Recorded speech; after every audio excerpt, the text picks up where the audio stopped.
Chapter 48:30. Your clothes are all wet. Please come with us to change. Several people who looked like shop assistants thanked them profusely. A young woman even led her child forward and bowed gratefully to eldest Chin and company. Only then did she follow the servants into the passenger cabin to change. "Miss, why don't you go in and change as well?" The middle-aged man whispered to the delicate and pretty girl who was wrapped in a blanket. The girl glanced warily at eldest young Sir Chin and company before her gaze landed on Arbor. In the end, she shook her head slightly. "Be careful, Uncle Goo." She could tell that these young masters and misses on the ship were not easy to deal with. Her father had already been eaten by the corpse fish at sea, so she could only rely on herself now. Soon, the commoners who had gone in to change their clothes walked out again and thanked eldest young Sir Chin and company again. "Everyone, can you tell us what happened?" Eldest young Sir Chin asked with a grin. "Young sir, our ship encountered such a huge man-eating shark. That miss said that this wasn't an ordinary man-eating shark." A woman holding a child pointed at Duo Shanmei and said, "Miss said that this was a huge. The young woman forgot her words and racked her brains, but she couldn't recall what Duo Shanmei had said. Huge man-eating shark. Naturally, Duo Shanmei did not need anyone to provide her with clothes. She had followed the servant into the inner cabin and retrieved her clothes from the inner world. Now that she had changed into clean clothes, she felt much better all over. Therefore, she was in the mood to chat with others. "Oh, right. It's this huge man-eating shark." The young woman grasped her son's hand in horror and said hastily, "When it charged over, we felt the entire ship shake. It was too scary. It's worthy of being the overlord of the ocean. Didn't your ship encounter it?" Eldest young Sir Chin shook his head and said with a smile, "It seems that we were rather lucky. The man-eating shark is so powerful." "How did you escape?" Arbor asked coldly. The girl wrapped in the blanket couldn't help but turn pale.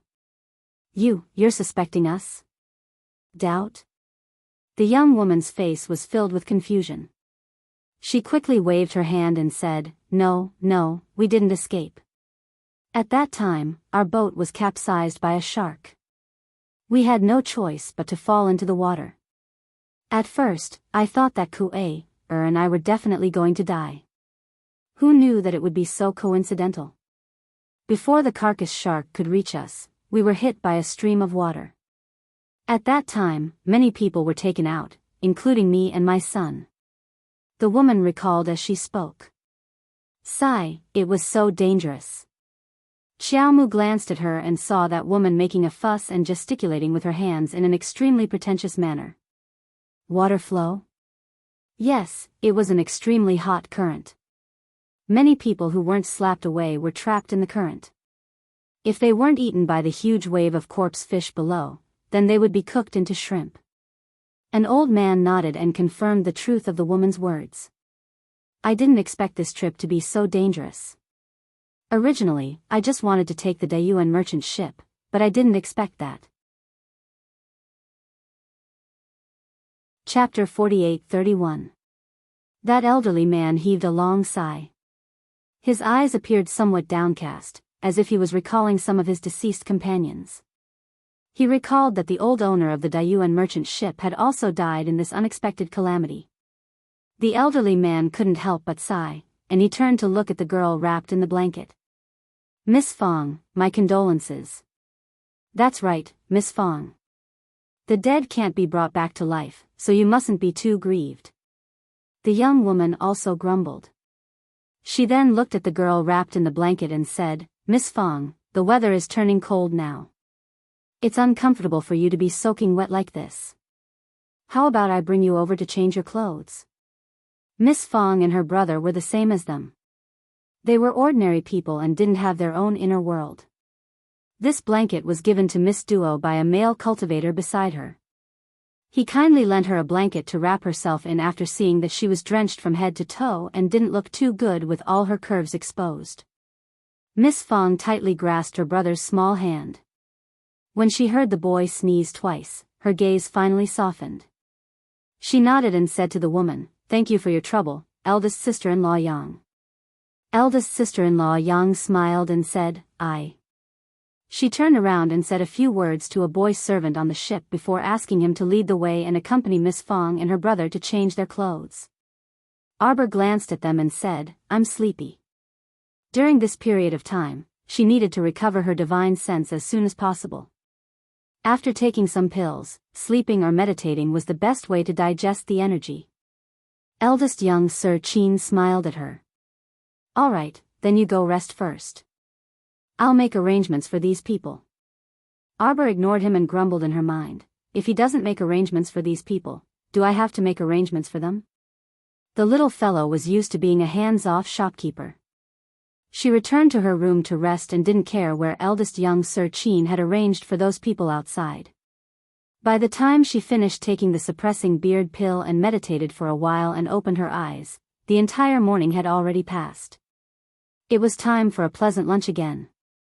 Although the little stoic didn't say anything, her feet had already involuntarily walked towards the deck.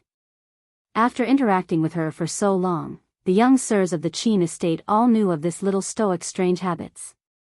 Anyway, no matter what, the little fellow would always appear on the deck every time it was mealtime for 3 meals a day. When the little stoic walked onto the deck, she raised her hand to rub her lower abdomen and inwardly said, Mom is going to eat. Baby, absorb it well. She had just walked to the deck when she heard a resentful voice. How can you arrange for Miss to live with Yang Deseo and the others? Young master, you can't live with those fellows either. At the very least, you should arrange a room for the two of them. Ling Gu, who was in the middle of a conversation, could not help but laugh out of anger. She immediately spoke rudely, we're not an inn and we're not charging you. There are only 2 rooms, one for the men and one for the women. If you don't like this, you can get off the boat by yourself. These people were really laughable. They were really troublesome. When they boarded the boat, they assumed that they were people with ulterior motives. At first, Miss Fong refused to follow the servants to change her clothes.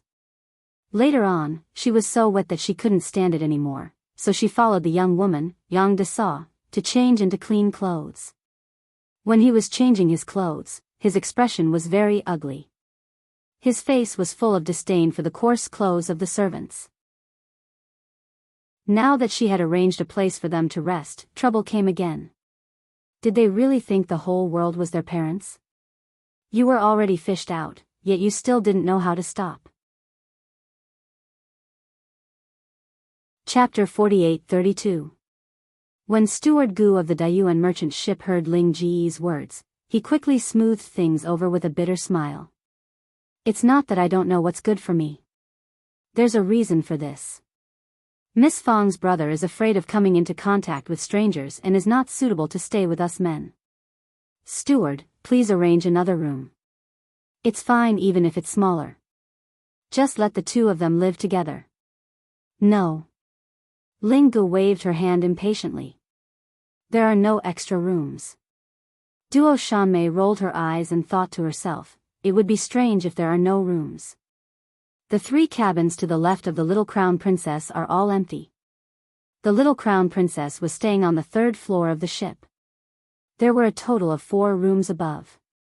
She sneaked over to take a look and saw that they were all empty. Xiao Mu expressionlessly walked past the 2 people and went to sit at the table to wait for food to be eaten. As for that sister-in-law Yang, her son Kuei, and a few of the Dayuan merchant ship staff, they were already sitting at a small table at the side. When they heard that the owner of this ship had invited them over for a meal, they were very grateful. After all, they were penniless at the moment and had nothing they wanted. The owner was too kind to be willing to do them a favor and arrange food and lodging for them after saving them. Sister-in-law Yang and her son, 2 other elders, and a few young people were all passengers of the Dayuan merchant ship. They had interacted with Miss Fong, Steward Gu, and the others for a long time and had formed some friendships. Seeing that Steward Gu was quarreling with the owner's manservant, sister-in-law Yang, who was keen on meddling in other people's business, whispered to a staff member, "Why is Steward Gu quarreling with that young man? This isn't good. Hurry up and call him over." Duo Shanmei brought a few surviving forgetful Chuan Duo clan cultivators and sat at the table at the side. When she heard that, she couldn't help but say coldly, what else can they quarrel about? Isn't it just a matter of accommodation? Arranging for 7 or 8 of us to stay in one room? How can we stay in such a cramped place? Sister-in-law Yang hurriedly waved her hand and said, you can't say that. We should be endlessly grateful that someone saved us. The owner has already done his best to arrange food and lodging for us. How can you be so picky? Besides, I've seen the bunk. It's not too crowded. The beds are all clean. The 2 or 3 women beside eldest sister-in-law Yang nodded in agreement. They didn't have any objections. To be able to escape death, have a roof over their heads, and live comfortably with food and shelter was already good enough. Arbor was sitting a little further away from them, but the deck was only so big that she could hear what they were saying. 5th young Master Qin walked to her side while carrying a plate of braised fish. Don't mind them, let eldest brother deal with these people. Hurry up and eat, then rest early. Arbor's little hand that was holding the fish paused slightly. She thought indignantly, do I look like someone who sleeps after eating? For the past few days, she had given off such a feeling.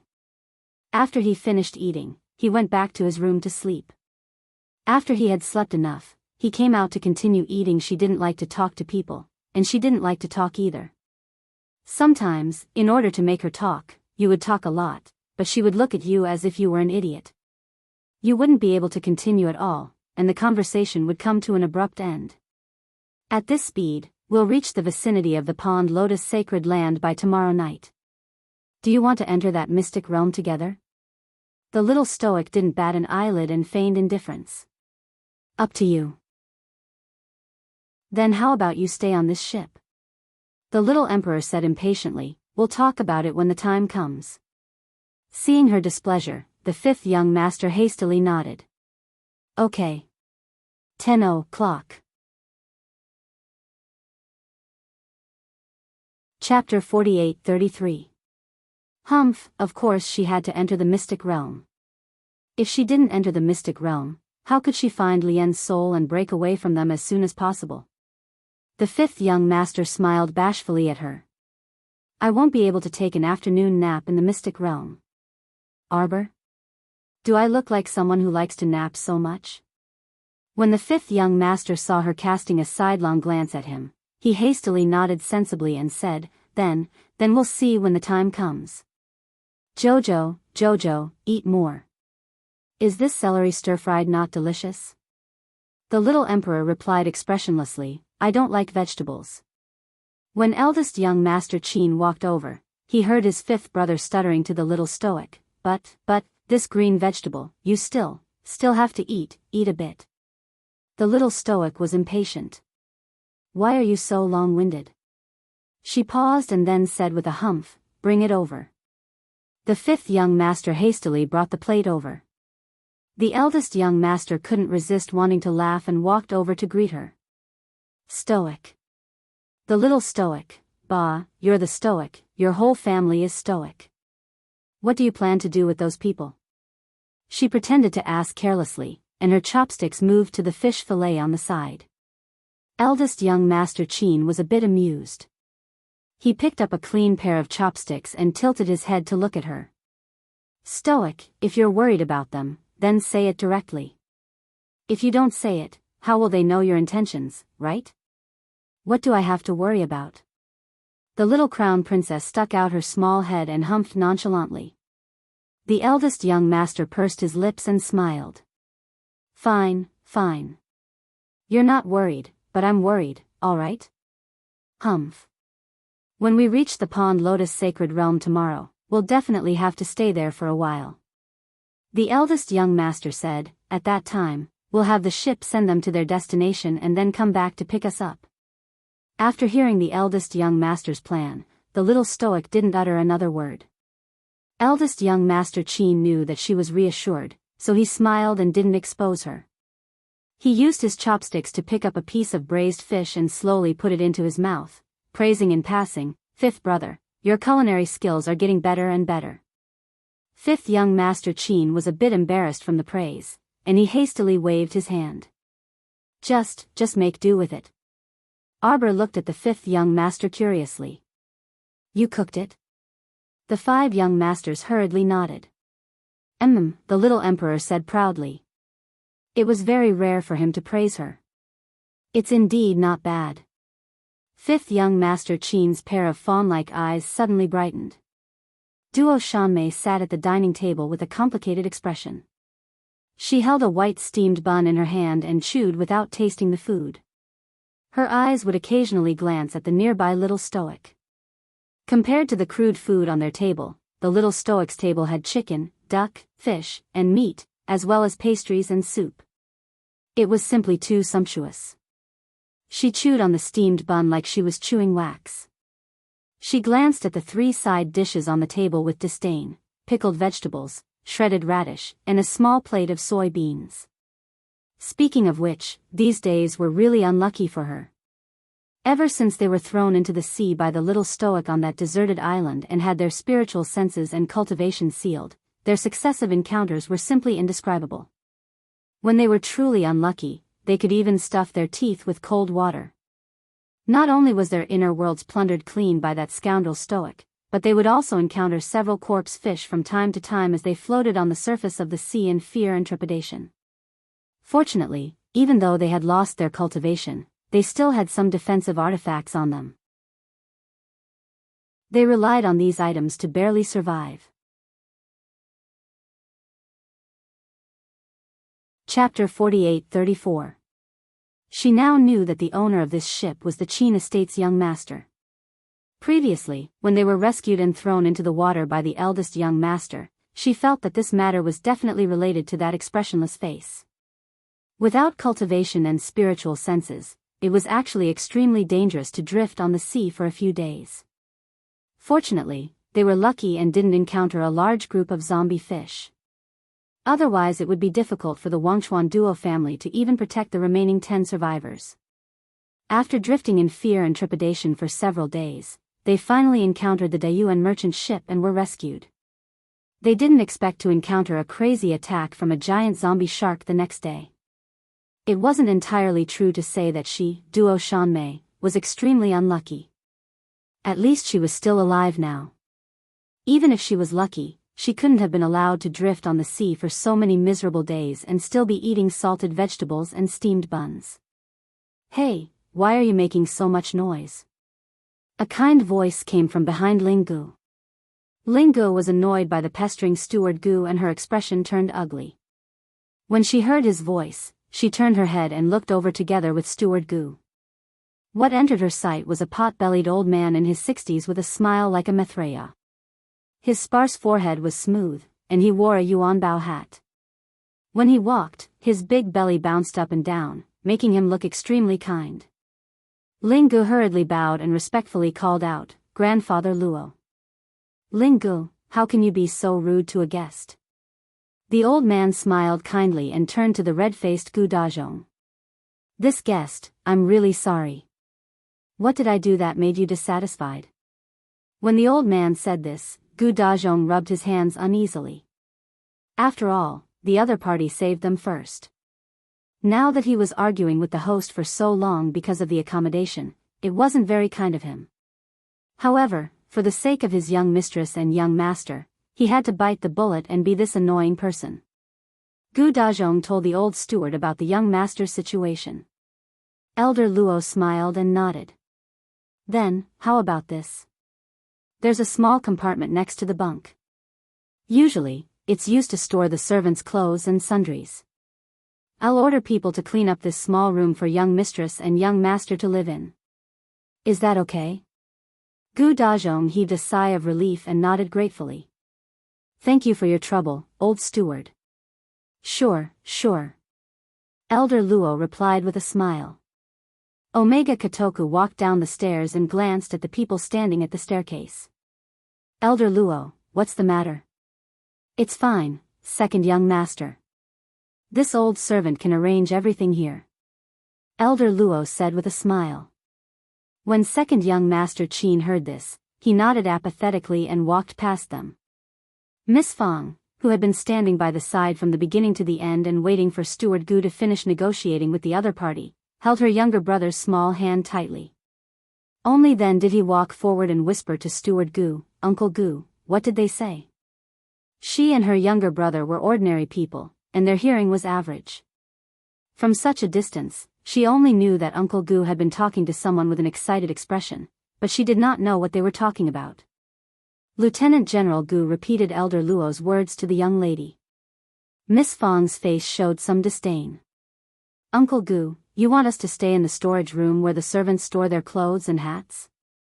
Gu Dazhong's face also showed that he was in a difficult position. "Young mistress, it's been hard on you and young master. It might take a few days. It'll be fine when we arrive." Chapter 48-35. Miss Fong also knew that it was impossible for her to negotiate with the owner at this time, otherwise, she would be even more detestable. The girl smiled awkwardly and said softly, "No, it's not grievance. This is the only way for us to go through such an emergency." Gu Dazhong nodded and heaved a sigh of relief. If Miss asked him to negotiate with the owner about changing rooms, he was afraid that he would really annoy the other party and throw them off the boat. People have no choice but to lower their heads when they are under someone else's roof. Miss Fong sighed sadly, and her gaze seemed to glance in Duo Shanmei's direction. "Miss, why don't you go and eat some steamed buns?" Gu Dazhong hurriedly said, "Let's go over quickly and eat something first. Miss and young master will have to suffer for this period of time. When we reach the Jubilee City and contact the shopkeeper of the branch, you and young master will not have to suffer anymore." Although he said that, Gu Dazhong himself knew that this matter was still a little uncertain. Their master had died on the way, and the entire Fong clan had lost their backbone. Just this young master and young miss who knew nothing about business and did not understand the ways of the world, wanting to take over the branch into Jubilee City. This matter was still a little uncertain. Miss Fong wiped the tears from the corner of her eyes and held her brother's hand, saying, "Uncle Gu, why is my life so hard?" Gu Dazhong could not help but sigh when he heard that. "Miss, let's not talk about this first. Look, there are not many steamed buns left on the table. Let's hurry over and get a few."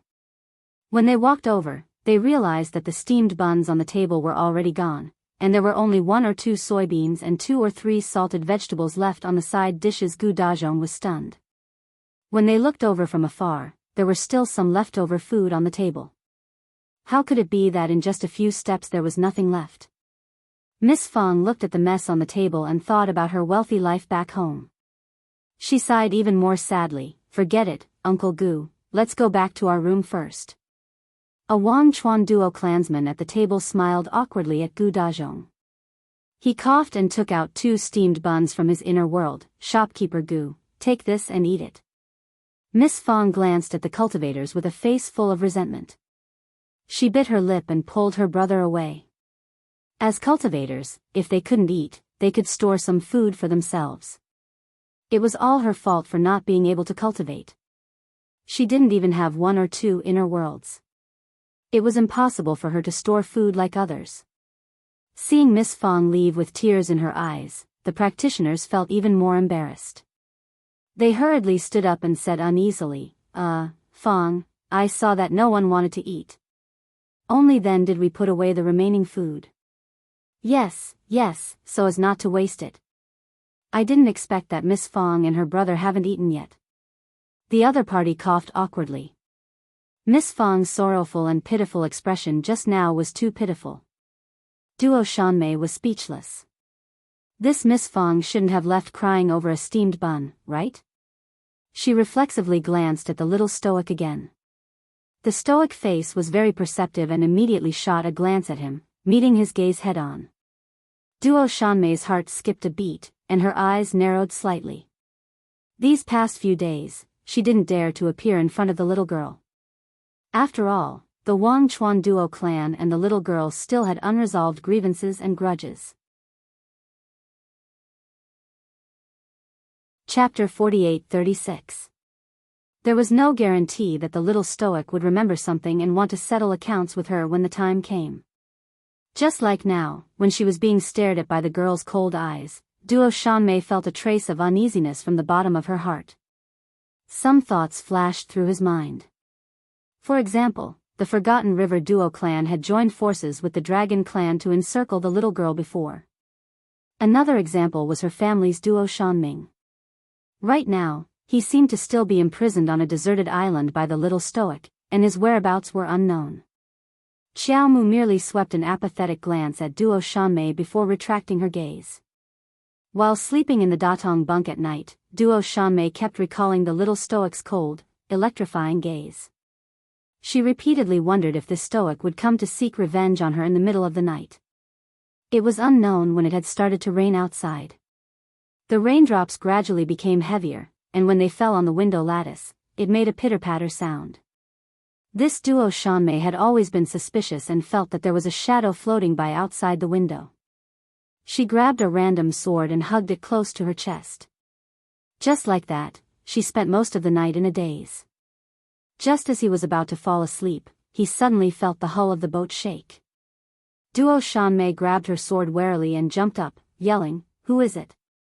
Eldest sister-in-law Yang was sleeping beside her. After being yelled at by Duo Shanmei, she jolted awake and sat up straight. She called out sleepily, "What's going on?" Dong dong dong. When the maid knocked on the door, Arbor had already dressed up and got out of bed. In fact, she was sleeping with her clothes on, so she didn't need to dress up. Two maids hurriedly came in and said, "Miss Chiao, please get ready. We might have to change ships. It's raining cats and dogs outside. I'm afraid the ship won't be able to hold on for much longer." This boat was a 3-story pleasure boat. Usually, it would be fine to sit on it and play with the wind and rain, but now that it was raining in the middle of the night, it couldn't withstand the beating of the rain. Arbor replied with an "oh," and didn't say anything else. She activated her eggshell shield to block the wind and rain and followed the two maids to the deck. From afar, she could see that Duo Shanmei, sister-in-law Yang, and the others were also called to the deck by the steward. There was no shelter on the deck, and most of the people were exposed to the wind and rain. When Miss Fong glanced at the little stoic, a faint emotion flashed through her eyes. She sighed sadly. Is this the difference between ordinary people and practitioners? Duo Shanmei couldn't take it anymore and rolled her eyes. Actually, as long as you have the money, you can also buy this defensive spiritual weapon. But without spiritual energy, how can I open the defensive barrier? Miss Fong sighed again. She picked up her handkerchief and wiped her face. It was unknown whether she was wiping rainwater or tears. Duo Shanmei rolled her eyes again. Can you stop being so sad? It wasn't that the black market didn't have defensive spiritual weapons that didn't require spiritual power. It's just that the price is a little higher. What's more, this is not the time. Hurry up and keep up. Let's save our lives first. He was still in the mood to wallow in melancholy. Who knew what would happen later? When Duo Shanmei saw the little girl, she secretly observed her expression. The little stoic looked refreshed and unperturbed. When Duo Shanmei saw that expression, she felt a bit of a headache, and her mind whirled rapidly. So it turned out that she had been tormenting herself for most of the night, paranoid that the stoic would come back to kill her. While she didn't dare to sleep all this time, this fellow probably slept to her heart's content, right? Crash. A high wave hit them head-on. The eldest young sir's figure appeared beside the little stoic like a ghost. He raised his hand to block and turned his head to say seriously, "Change boats." Chapter 48-37. The little crown princess uttered an "oh" again and glanced at him. She saw that this guy didn't activate his defensive spiritual weapon, but not a single drop of rain touched him. Upon closer inspection, she saw that any rainwater that touched his body was evaporated by a faint white mist. Upon seeing this, the little stoic harumphed. He was showing off his cultivation realm. If Sir Jojo advanced to the transcendent divine realm, he could walk in the rain every day without getting a drop of rain on him. Eldest young Sir Qin inexplicably sensed that the little girl's mood had turned sour again, and she glared fiercely at him with her beautiful eyes. How baffling. How had he offended this little emperor? Hurry and follow me. The eldest young sir wanted to pull her but discovered that there was nowhere to reach. The little stoic was completely encased in a round eggshell, so there was really no way to pull her. The eldest young sir secretly twitched his mouth before saying, "Xiao Bao, hurry and follow me. You go first." At this time, that old steward Luo of Ford Town also hastily ran over and rushed to eldest young Sir Qin in the rain. He said anxiously, "Young sir, why are you still here? Hurry and leave. There are many corpse fish gathered under the ship, and water has already entered the lower cabin." When everyone heard that the school of corpse fish had arrived, their eyes burned with anxiety, and the children even started crying out of fear. Sister-in-law Yang hastily embraced her son and covered his mouth, saying, "Don't be scared, don't be scared. Child, we will be able to leave this place very soon." Arbor turned to glance at the mother and son before saying to eldest young Sir Qin with knitted brows, "Hurry and leave. Where are the other ships? Let them leave together." Okay. Eldest young Sir Qin nodded helplessly and sent a look to the boy servants beside him. Someone then scrambled forward to help the women pick up the children and beckoned for them to quickly follow. At this time, the ship was already swaying left and right in the wind and rain, seemingly on the verge of collapsing. Several hundred feet away, a large black ship completely covered in iron armor had silently stopped in the sea at some point in time. Seawater surged up and down in all directions, and a gust of wind blew Xiao Mu's tied-up long hair into disarray. His moon-white clothes fluttered in the wind in the dark night. Omega Kotoku jumped off the opposite ship and jumped onto the deck. He frowned and stared at Arbor. "Let's go. What are you waiting for?" He wanted to go forward and grab her, but just like eldest young master, he realized that there was no place for him to grab her. He looked at her speechlessly. "Can you go there by yourself?" Arbor threw him a cold look. "Bah, just this bit of distance, can this lord be stumped?" Did he think she was a good-for-nothing? Ignoring them, Arbor rose into the air on its own. Then, everyone saw this guy wrapped in a transparent cover, rolling in the air and rolling over. Eldest young Sir Qin twitched his mouth and silently shut his mouth. Why did he feel that the little stoic was a little comical? Arbor landed gracefully on the opposite boat. The fifth young master hurriedly ran over with a large towel in his hand. In the end, he realized that the little girl didn't need to wipe it at all. Her eggshell defensive barrier that could block the wind and rain was really unique. Pfft, Dugaling couldn't resist laughing. When he saw the little stoic's gaze sweep over, he hastily shut his mouth and coughed lightly. "Ah, is everyone all right?" "Your ship is too lousy," the little stoic said indignantly. "Wasn't it funny to have to move the ship in the middle of the night?" Chapter 48-38. Quickly come over and take a look. Dugaling beckoned her over. Arbor quickly strolled over and leaned close to the side of the ship to take a look. A gigantic carcass shark abruptly scuttled out of the water. After scuttling several meters high, it smashed into the ship with a dull thud. The little stoic turned around to take a look. Without another word, she snatched a bow from an attendant's hand and shot it twice reflexively. With a whoosh, this gigantic carcass shark smashed into the water with a bang, creating a splash. "Did you hit it? Did you hit it?" Several attendants excitedly asked as they surrounded him. Arbor knitted his brows, inwardly thinking, how could it be that simple? That gigantic carcass shark looked to be as big as 2 liger beasts, and its swimming speed was astonishingly fast. Thump. A tremor came from the lower cabin.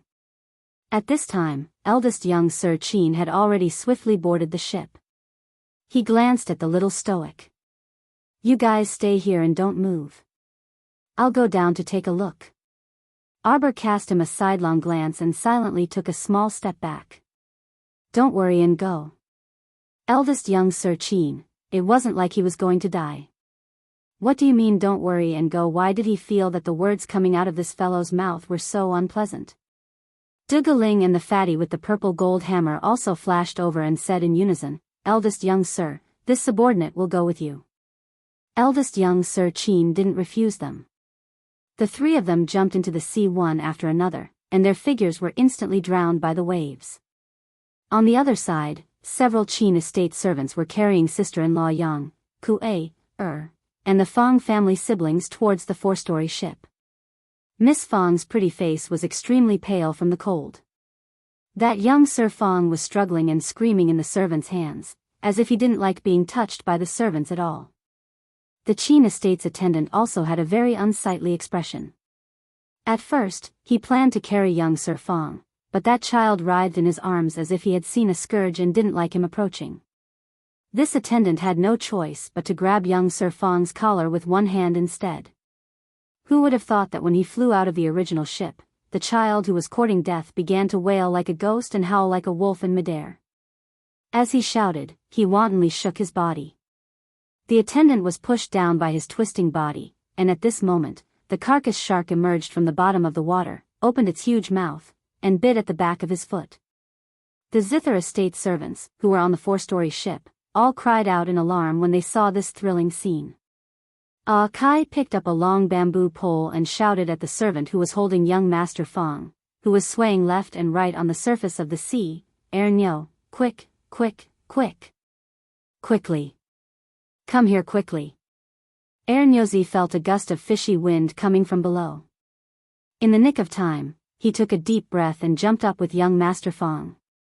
He stepped on the bamboo pole handed over by Kai and borrowed the strength to jump onto the deck of the ship.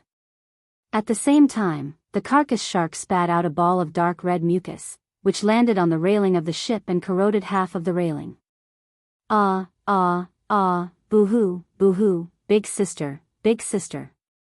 The young master of the Fong family cried as he threw himself at his big sister. Miss Fong hurriedly hugged him. Thinking of the dangerous scene just now, she couldn't stop wiping her tears. The siblings were crying so hard that the servant named Nyo was almost angered to death. He opened his mouth and scolded the siblings, "In the future, if you want to court death, don't implicate others. You think I want to bring him here?" Chapter 48-39. If it weren't for the young master's orders, who would want to bring along such a jinx? You can't come over yourself, and you're still so unpresentable even if someone else brings you along. If you want to die, then die further away. Don't fucking implicate others. Alright, Nyozi, why are you getting so angry with a child? This child is probably scared silly, and he's quite frightened right now. Forget it. Several servants on the side hastily stepped forward to mediate. Fu also followed up with a few words of comfort. He turned to look at the siblings hugging each other and sighed. He said to the embarrassed manager Gu, "Watch them." Little young Master Fong kept trembling in his sister's arms and whimpered, "Sister, it hurts." While they were bickering, Duo Shanmei walked up and yanked little young Master Fong out of Miss Fong's arms. The siblings screamed involuntarily. Little young Master Fong covered his head and scurried away like a rat, burrowing straight into his sister's arms. "Don't move." Duo Shanmei bellowed and forcefully tore apart little young Master Fong's pants. On the exposed calf, everyone could clearly see a few small red dots that seemed to have been burned, distributed on that leg. "What are you doing?" Miss Fong shrieked and hastily covered her brother's leg with a blanket. However, Arbor's voice sounded from the side. "He's been poisoned by corpse poison and must be treated as soon as possible." "What?" Miss Fong looked at Arbor in astonishment, her eyes full of incomprehension. It's very obvious that he was sprayed on a few spots by the corpse-devouring shark's mucus. Arbor hinted at the Qin estate guard beside him. That guard only had a flash of inspiration, and he immediately drew his sword and took a few steps forward. Miss Fong was stunned. She hugged her brother tightly and cried out in alarm, What are you guys doing? What do you want to do? Do you want to leave him with half a leg or save his life?" Arbor asked sternly. "You should rejoice that this corpse poison has just seeped into his body through his skin and hasn't had time to spread throughout his body." It was rare for Duo Shanmei to feel that the little stoic's words were reasonable. She nodded and said, "Miss Fong, don't hesitate. As long as you chop off half of your younger brother's leg before the corpse poison spreads, you'll be able to preserve his life. As if someone had stepped on her tail, Miss Fong screamed in panic, "No, no, absolutely not. My younger brother cannot be a cripple. He still has to inherit the Fong family in the future and bring glory to the Fong family." Arbor couldn't help but roll his eyes. He secretly complained in his heart, "You're about to die, and you still want to show off? You are all cultivators with remarkable abilities. You must have a way to save my brother without harming him." Xiao Mu turned around and left, not even leaving behind an extra word. She had always believed that if she could help, she would reach out and help others. It was not a problem for her to help with some small matters, as long as it was within her ability. However, this did not mean that she could tolerate others stepping on her nose and ordering her around for no reason. Just like practicing medicine, she would do her best to help those who sought medical treatment in front of her. However, if you didn't trust her ability and still nagged her while ordering her around, then sorry, scram and scram. That was all she had to say. She still had to choose her own path in the future. Since that Miss Fong had chosen to save her younger brother's leg, then she could do whatever she wanted. A trace of grievance flashed through Miss Fong's eyes. Chapter 4840. She and her brother were both ordinary people. If they asked for help from a cultivator, what could they do if it was just a small matter? That stoic-faced girl looked too cold-hearted. She actually said that she wanted to chop off her younger brother's leg. Was there no other way to compromise? She didn't feel bad about chopping off her younger brother's leg, right? Duo Shanmei couldn't help but be speechless. This stoic girl was still so infuriating. She didn't want to chat after rebuking someone and immediately turned to leave, not even sparing the other party a glance. Duo Shanmei sighed. "Say it. Do you want your younger brother's life or his leg?" If he had known this would happen, he wouldn't have acted in the first place. When Ernyozi carried this young sir from that ship to this ship, if he didn't act up and smoothly reach this ship, wouldn't everything be fine? Young Sir Fong's leg was still chopped off in the end. When young Sir Fong fainted from the pain, Miss Fong also fainted on the ground from the shock of seeing blood in her eyes. An hour later, the eldest young Sir and fatty Dugu Ling leaped out of the water and back onto the deck. The little stoic sized them up and asked without batting an eyelid, "Killed?" Eldest young Sir Qin shook his head sullenly. This corpse-devouring shark is extremely intelligent. It immediately dived into the depths of the sea when it saw that the situation wasn't right. We didn't chase after it to avoid delaying our journey. Arbor nodded and didn't say anything else. Her room was arranged to be on the 4th floor, and the bedding, and utensils were all prepared in the room. The little stoic wasn't a picky person and was never particular when she was outside. After she closed the door and bolted it, she turned around and slowly walked to the table, pouring herself a cup of hot water. Her small hands slowly crawled across the table, her fingertips fiddling with thunder fireballs one by one. A faint haze covered the little stoic's face.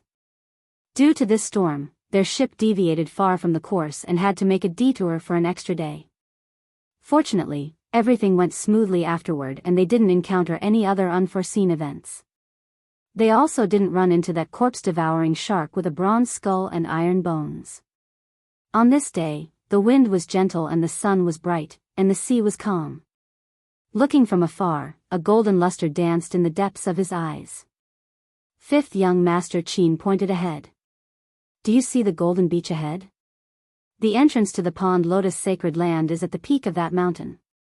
Arbor narrowed his eyes and looked over. From afar, the small island looked like a lying motionless tortoise.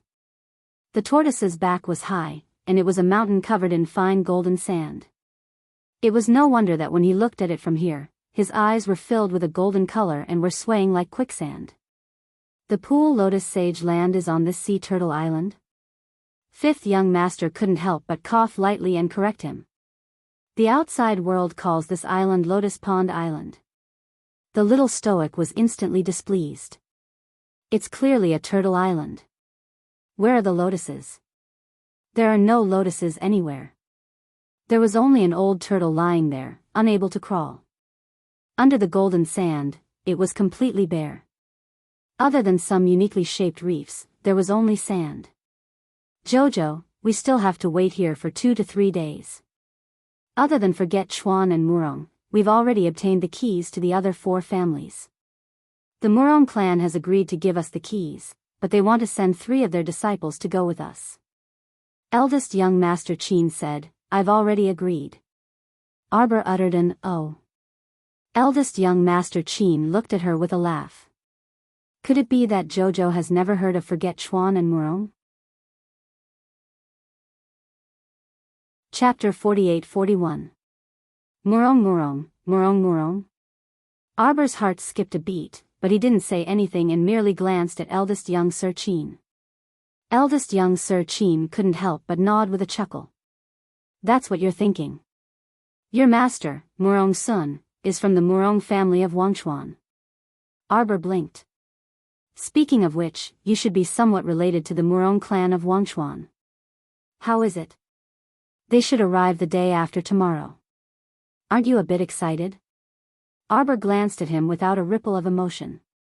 Although he didn't say anything, his disdainful gaze expressed it very clearly. Who the hell knew what was going on with the Murong clan of Wangchuan? Sir Jojo wasn't someone who liked to go around acknowledging relatives. So, aren't you a bit excited? Arbor rolled his eyes before leaping up and flying toward the beach. Eldest young Sir Qin rubbed his chin and pursed his lips. Always so tsundere. You clearly have some expectations, yet you like to act like you don't care. You really need to discipline that wife of yours when you're free, the little radish around 5 or 6 years old said to Mo Lien gravely as he sprawled on Shenwu's back. Of all the things she could do, she just had to make these messy transformation talismans. Look at what she's turned me into, huh? It had already been several days, but his little lousy body still hadn't recovered. He was currently paranoid and couldn't help but seriously suspect that Mo Lien was purposely tricking him and purposely turning him into this short figure. Shenwu propped him up on his back and couldn't resist saying, We've already been together for so long, so we should trust each other a bit more. As if I'd trust you. The little serpent glared at the 2 men beside him with a huff. Look at what you've been doing these past few days, wandering around aimlessly after entering the city. Don't blame me for not warning you. With my powerful divine conscience, I can sense that at least 4 or 5 groups of people have already noticed you. Shenwu patted the child's back. Wrong, it's us. The little snake was so angry that he punched Shenwu's head. Walk properly and don't talk so much nonsense. Ma Shichen looked back from time to time. How are we going to deal with the people behind us? These people have been eyeing us for a few days now. It's probably because you guys are too ostentatious in the city and have attracted their attention. Do you know what these 2 fellows have done that would incur the wrath of man and God? Ever since they entered the city, they had done this kind of thing every day. For example, squatting in front of a roasted rat stall and eating hot sweet potatoes. She really didn't know what that dignified and elegant Prince Mo always kept in his storage talisman. There were roasted sweet potatoes, spicy dried tofu, oranges, and everything else. In the city of Sin, roasted crispy mouse was considered a luxury food. It was hard to imagine that these 2 cheaters would actually eat roasted sweet potatoes in front of other people's stalls. What was even more infuriating was that yesterday, they actually sat in a stone pavilion by the street, toasting each other and drinking wine, accompanied by 2 or 3 exquisite side dishes. After that, everyone was given a bowl of egg and pork noodles. Was this something that a human could do?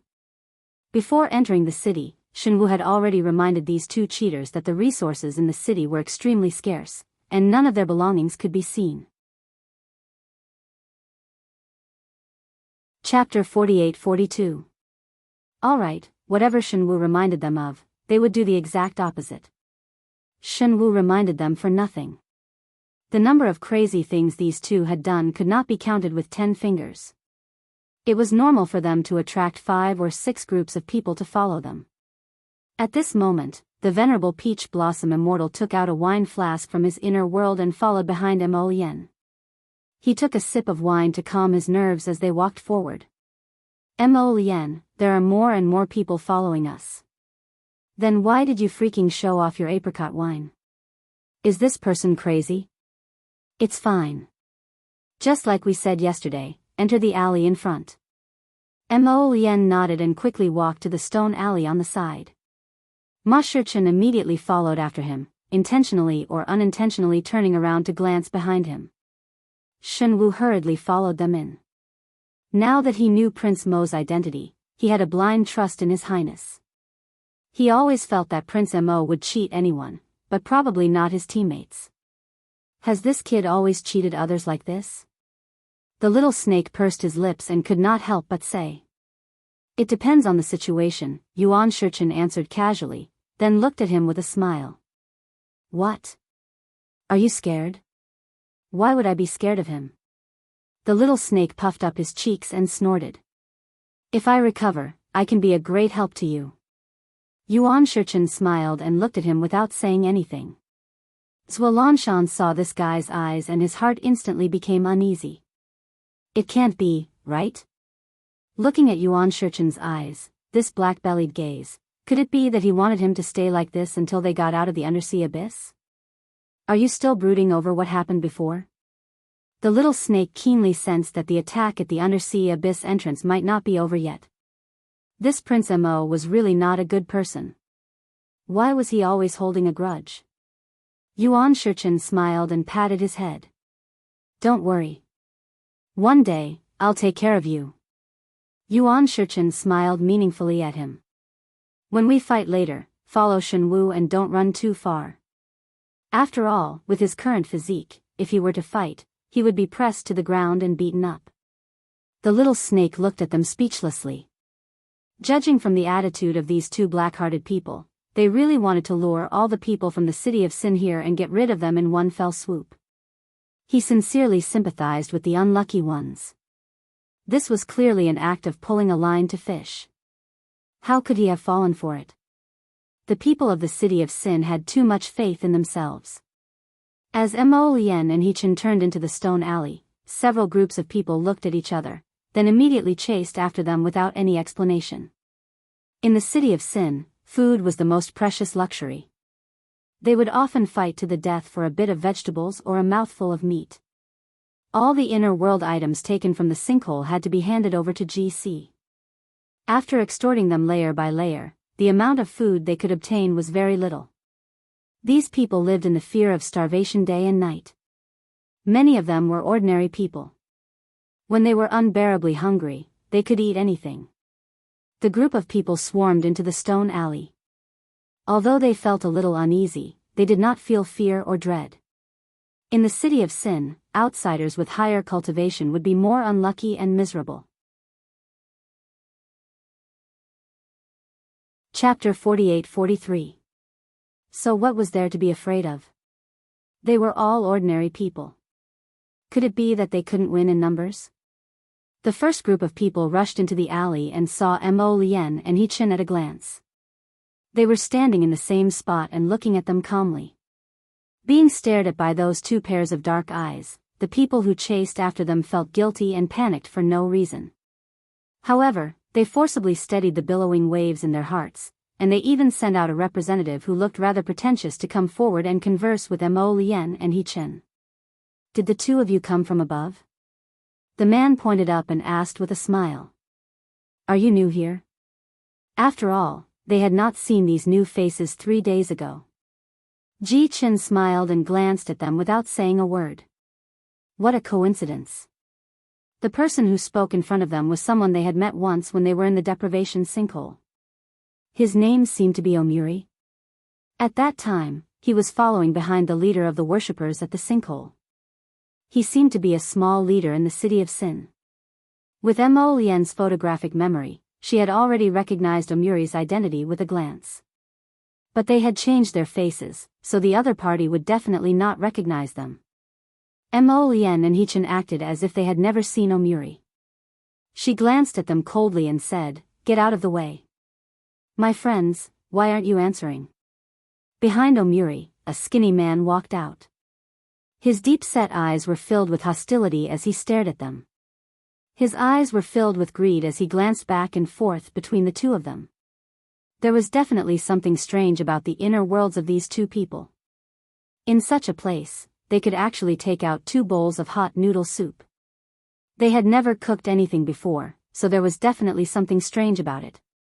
The inner worlds of these two people should be quite big and filled with many resources. Even if they couldn't take all of it for themselves, as long as they could get a small part of it, it would definitely make their lives easier in the short term. This kind of hope was really tempting. So much so that for such a goal, they did not hesitate to take the risk. Omuri and the others didn't make the first move. Instead, the other 2 groups of people who followed them rushed over and attacked Imo Lien and the others. The rich and varied resources in their inner worlds were simply too attractive to these people. Yuan Shichen and Imo Lien naturally wouldn't be courteous to them. He didn't reject anyone who came and gave them a violent beating. After venting his anger, he asked Shenwu to count the number of people lying on the ground and wailing. He found a few ropes and tied them all up. Yuan Shichen stepped forward and kicked Omori. He then asked with a smile, "Hand over your waist token that allows you to enter the Grand Lord's mansion." Omuri's face turned pale as he shook his head. Just as he was about to argue, he saw Yuan Shichen kick the person beside him. "If he doesn't want to, you do it. Hand it over and I'll let you live." The man's face turned pale and he trembled as he took out a token from his waist. Seeing this, Omuri couldn't help but scold, "Do you really think you can survive after you hand it over? If you dare to betray Grand Lord GC, you will die." Yuan Shichen ignored him and directly punched his abdomen. This punch made Omuri feel that his dantian was shaking along with his blood and chi. It was especially terrifying. Omuri took off the token from his waist and trembled as he handed it to Yuan Shichen. Chapter 48-44. Don't kill me. Omuri stammered, his entire body trembling. "Is there a password for entering and exiting the City Lord's mansion?" Omuri's eyes flickered slightly. The Venerable Peach Blossom Immortal looked at him with a smile. "Don't lie, I hate it when people lie. People who lie usually don't have a good ending. I'll tell you everything. Yes, there are 7 passwords. Different passwords are given to different people." Omuri quickly explained all the passwords, including the details. Then, he looked at the Venerable Peach Blossom Immortal with fear and trepidation. My lord, now, can we leave?" Yuan Shichen turned to look at Imo Lien with a smile. "How should we deal with them?" Omuri and the others' hearts sank slightly.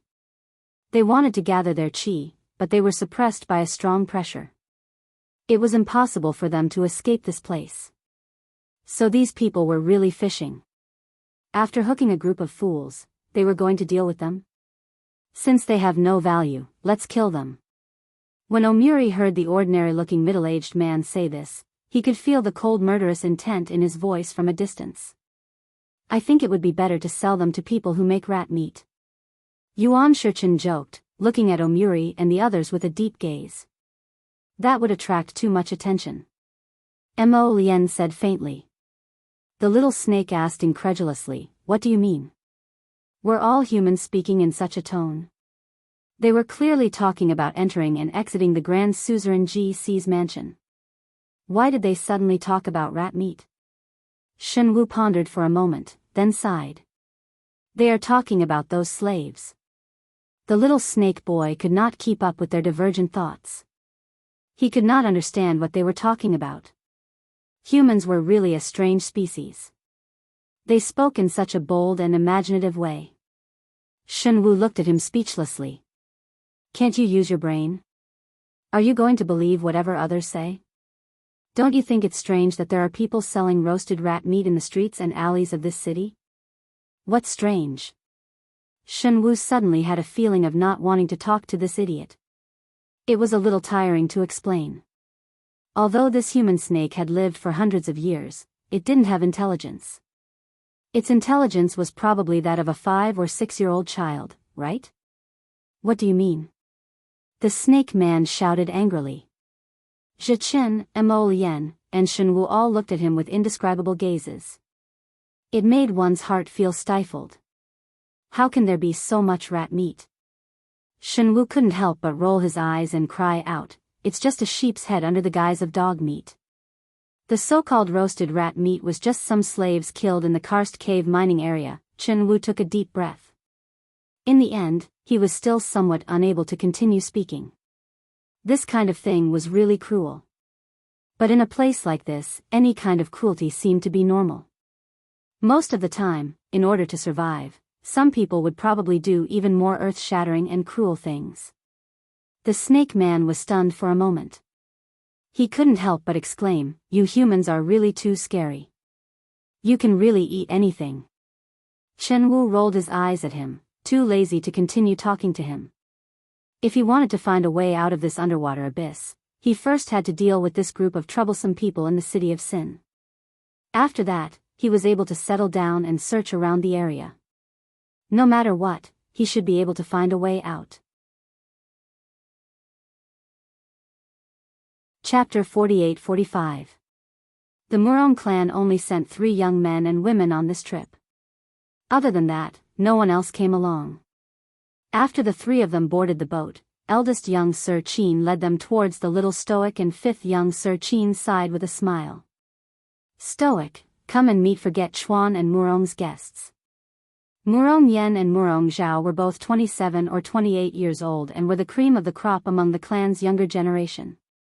Murong Fei was about the same age as the little Stoic, around 17 or 18 years old. She was lively and active by nature. This was the first time the little girl saw so many people, so she wasn't the least bit afraid of strangers. When her round eyes looked at the little Stoic, they involuntarily brightened. The girl in front of her had a face as pure as snow and jade, which was rarely seen in this world, so she couldn't resist taking a few more glances. At the same time, the little Stoic was also expressionlessly looking at Miss Murong Fei. Her gaze landed on her, as if she was looking at something through her small face. Murong Fei and Murong Sun were truly aunt and niece. Their appearances were 40% to 50% similar. When Arbor saw this girl for the first time, he felt a sense of familiarity spontaneously arising.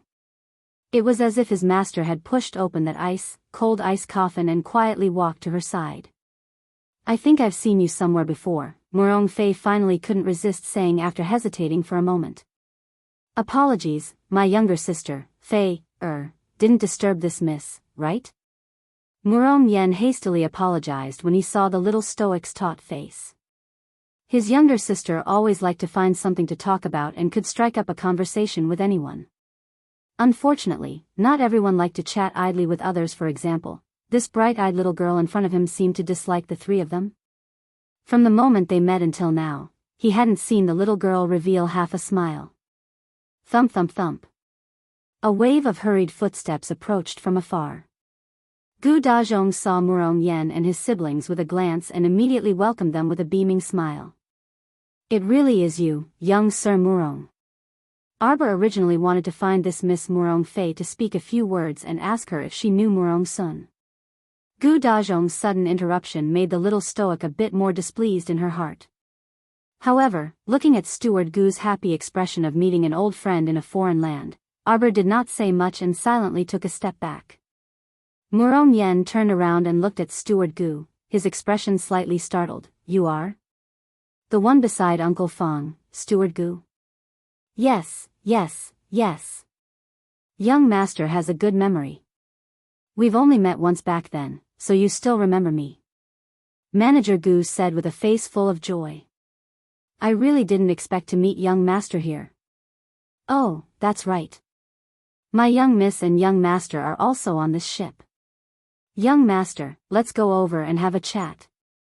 Murong Yan's face revealed a trace of embarrassment. He hadn't come here to reminisce about the past. He still had some matters to discuss with Grand Duke Qin and the second young master Ziqin. Gu Dazhong hurriedly poured out his grievances. "Young master, our old master brought young miss along the way for 2 reasons. Firstly, it was to inspect the properties in Great Jubilee City. Secondly, it was also for young miss and young master's marriage." Murong Fei opened her mouth wide. How could there be such a coincidence? The three siblings had received a mission from their clan to follow the Qin family to the Pond Lotus Sage realm. They could still meet eldest brother's fiancée along the way like this? What kind of ill-fated relationship was this? Murong Fei tugged on her second brother's sleeve and pulled him to the side. Didn't father say that eldest brother's engagement was annulled the year before last? Chapter 48-46. That's right. Murong Zhao had an incomprehensible expression. When eldest brother was in closed-door cultivation 2 years ago, the Fong family sent people to annul the engagement.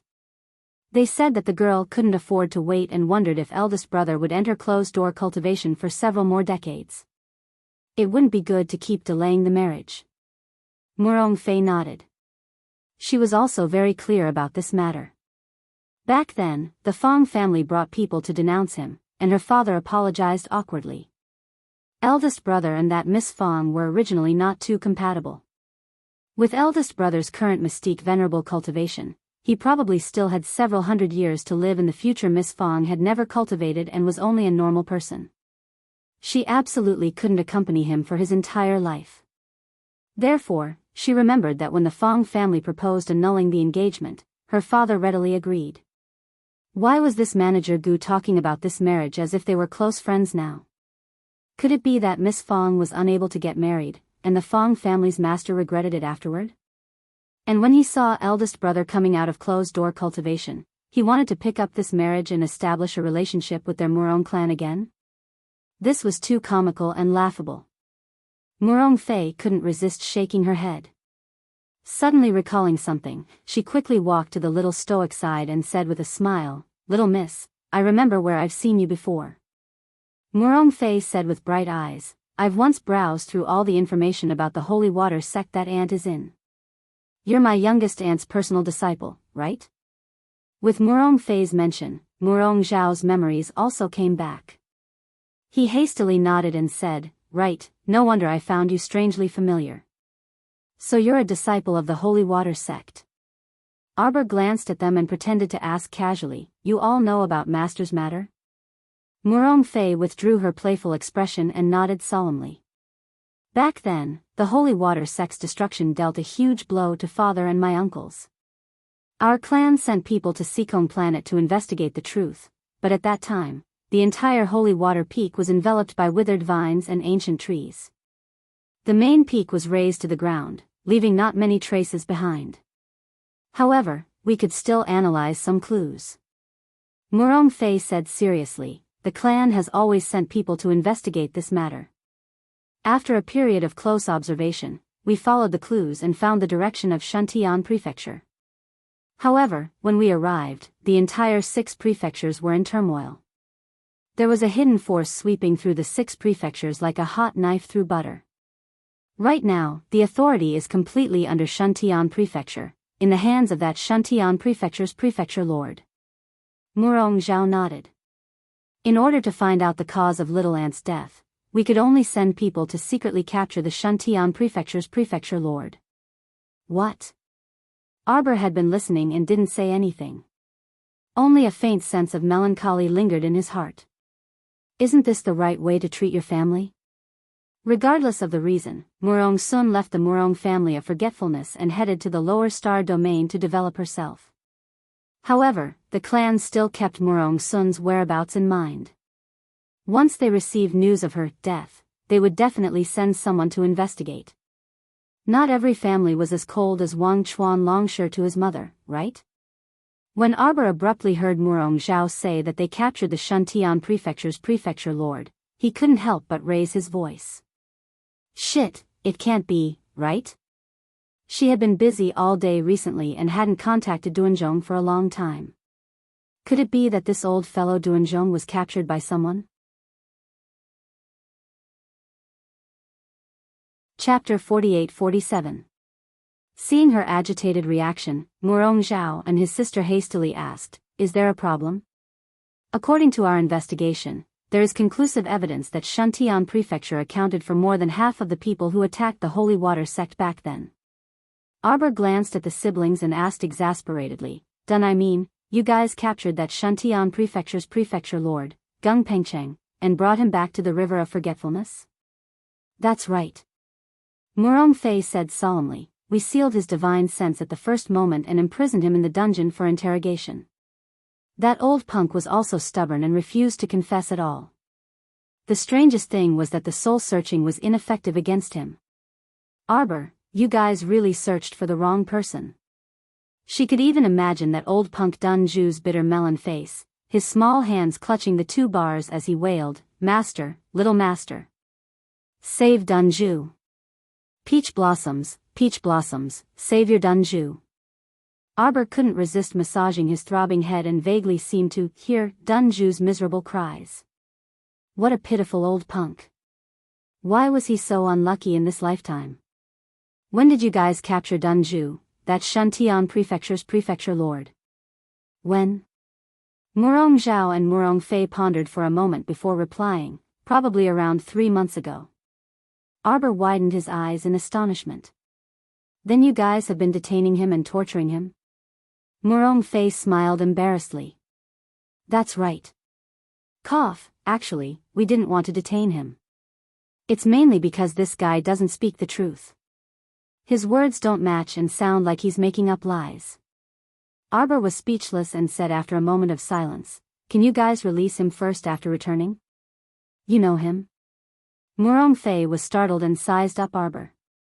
That old man doesn't look like a good person. Arbor didn't know how to explain it to them and considered for a moment before saying, Actually, you guys captured the wrong person. Right now, the wisp of soul in Gung Pengcheng's body is temporarily residing in a friend of mine. Murong Zhao and his sister were at a loss for words as they looked at Xiaomu speechlessly. It's a long story. Let's talk about it later. Arbor signaled them to turn around with his eyes. Murong Zhao and his sister turned around and saw their eldest brother, Murong Yen, walking towards them. Murong Fei smiled and said, Is it settled? Murong Yan's expression was somewhat stiff. He shook his head and raised his hand to massage his throbbing temples. In a low voice, he said, This steward Gu is adamant that there is no annulment of the engagement document, saying that this matter is not set in stone.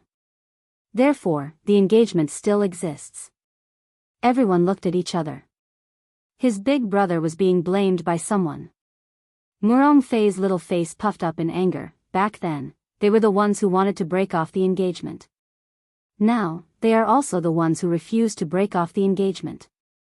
I really don't know what they are trying to do. Why is it that the reason of the world is always on the side of the Fang clan? Murong Yen smiled good-naturedly. Forget it, let's talk about this later. Little sister, you stay here and don't run around. Your second brother and I are going to discuss with the 2 young masters of the Qin estate about entering the secret realm. They had a purpose for this trip, which was to maximize their clan's benefits. Murong Yen glanced sideways at Arbor and nodded very politely. Before he could speak, he heard Murong Zhao say, He's one of us. Chapter 48. Eldest brother, this is little aunt's direct disciple. Murong Yen belatedly glanced at the little girl with an expression of sudden realization. Ah, it's that one from planet Sikong's holy water sect? No wonder younger sister said the little girl looked familiar at first glance. It turned out she really was one of them. Little aunt's direct disciple was no different from the Murong family's direct disciple. Murong Yen hastily said with a smile, Please forgive me for not recognizing Miss earlier. The little stoic's face was still stoic, but her eyes were brimming with vigor. She glanced at Murong Yen and pretended not to care. No need to take it to heart. Before she could finish speaking, she saw Murong Yen take out a small box from his inner world and hand it to Arbor. Little junior sister, you don't mind me calling you this, right? Take this small item and treat it as senior brother's greeting gift to you. It's just a trifling item. It's a few formations that senior brother made himself and can be used at any time. The belated siblings, Murong Zhao and Murong Fei, also hastily took out gifts and piled them in the little stoic's hands. Little junior sister, we'll be a family from now on. Don't be afraid, even if little aunt is no longer here, our Murong family of Forget River will still be your strong backing. Murong Fei paused and asked in confusion, speaking of which, where have you been all these years? After the Holy Water sect was destroyed back then, the Murong family of Forget River actually sent a group of people to stand guard outside Planet Seacone's Holy Water sect for several months. In the end, they didn't find a single Holy Water sect disciple, which was truly a huge setback. They only withdrew everyone half a year later. At that time, those clansmen reported that there was no one alive in the Holy Water sect. All the uncles, elders, and uncles in the clan were extremely furious and had been investigating this matter for many years. However, due to heavenly law's obstruction at that time, they didn't dare to extend their hands too far. They had been investigating in secret, and their progress was very slow. Arbor's eyes brightened, and she silently took back the gifts the little brothers and sisters handed her. She said, "It's a long story." The three people, strange, why did they suddenly feel awkward? "It's a long story," the little stoic said with a conflicted expression. "I'll tell you when I have time in the future." Of course, it was impossible for her to tell them about it.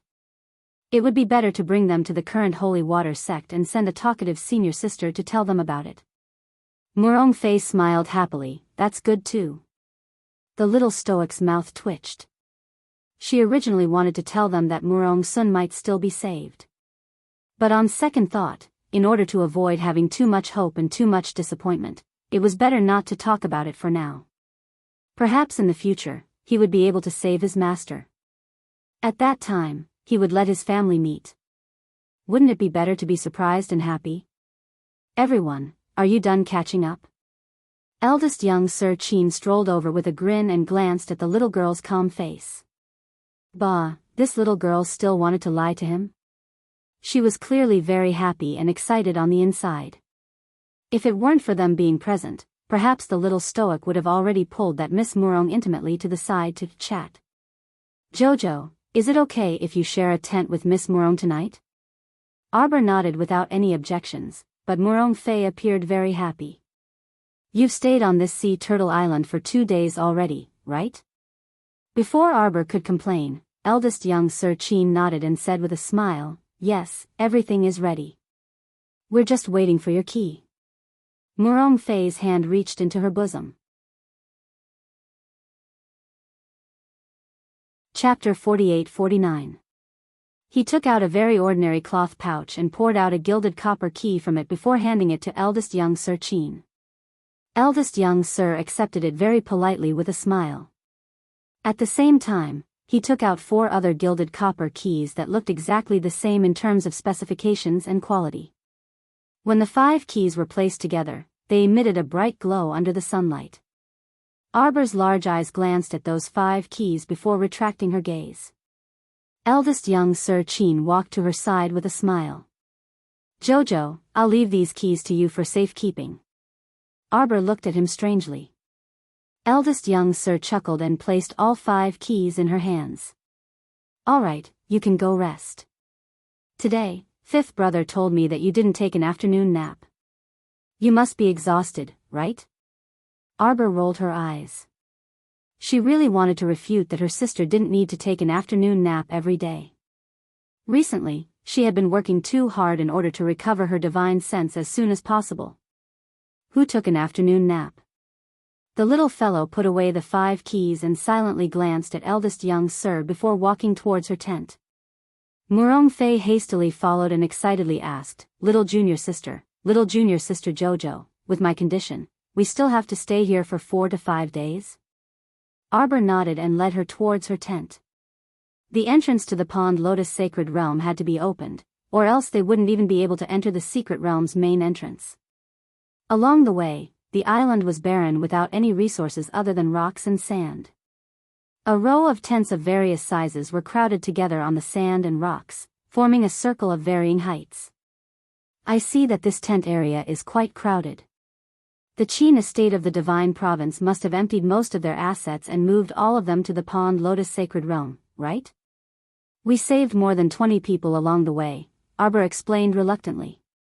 Murong Fei absent-mindedly glanced behind her, and her gaze suddenly turned sluggish. Sensing the change in her aura, the little stoic also glanced behind her without batting an eyelid. She saw that warm-hearted eldest sister-in-law Yang helping the sickly Miss Fong out of a small tent and slowly walking forward along the sandy ground. A few able-bodied laborers were helping the duo clan members to repair a few collapsed tents. Last night, the wind was so strong that several tents were blown over. If these were not repaired today, the existing tents would be even more crowded. At this moment, Miss Fong also saw the nearby arbor from the distance of a few strong men who were fixing tents. A hint of fear and dread flashed in his eyes. Previously, it was this woman who had said decisively that she would chop off one of her brother's legs. In the end, his poor brother really did lose a leg. Her younger brother was still so young. How was she going to support him in the future? These hateful practitioners were all high and mighty, dominating the lives and futures of the weak. They were extremely hateful. Arbor glanced at Miss Fong and then retracted his gaze. His brows unconsciously furrowed. In that instant, she could feel Miss Fong's intense resentment. This girl actually resented him? Arbor shook his head. What's wrong?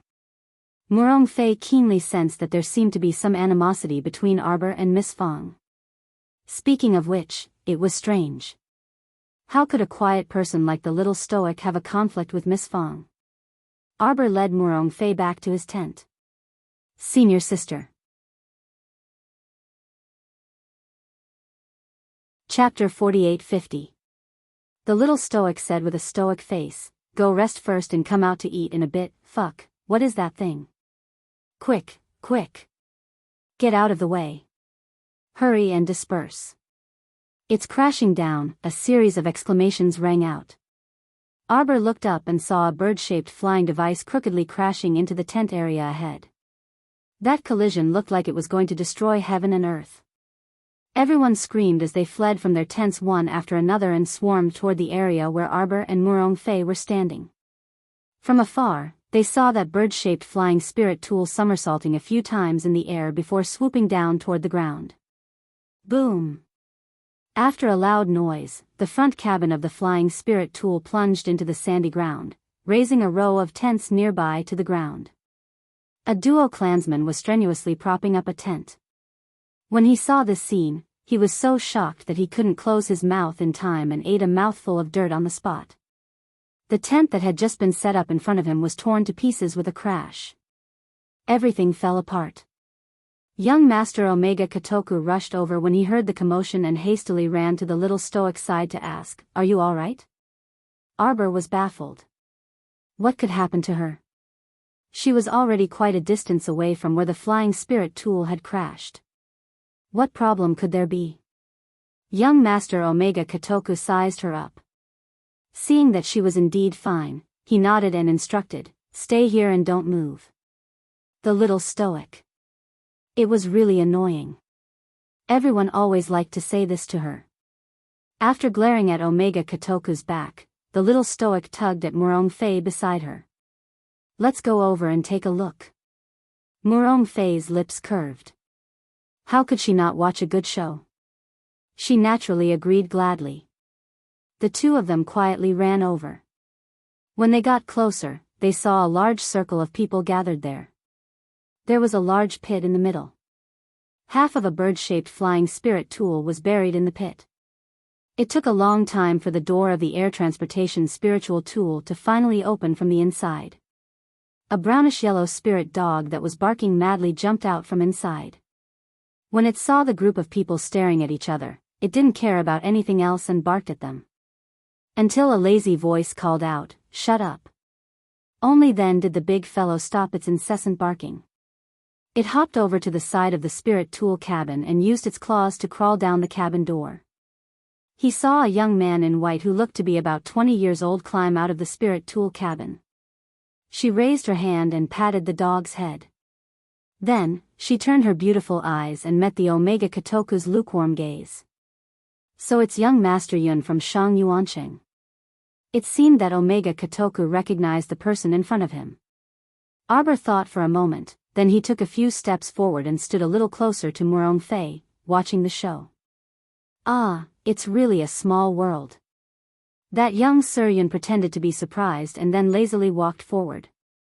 Qin Estate's second young sir, you also came to Lotus Pond Island for a vacation? Vacation my ass.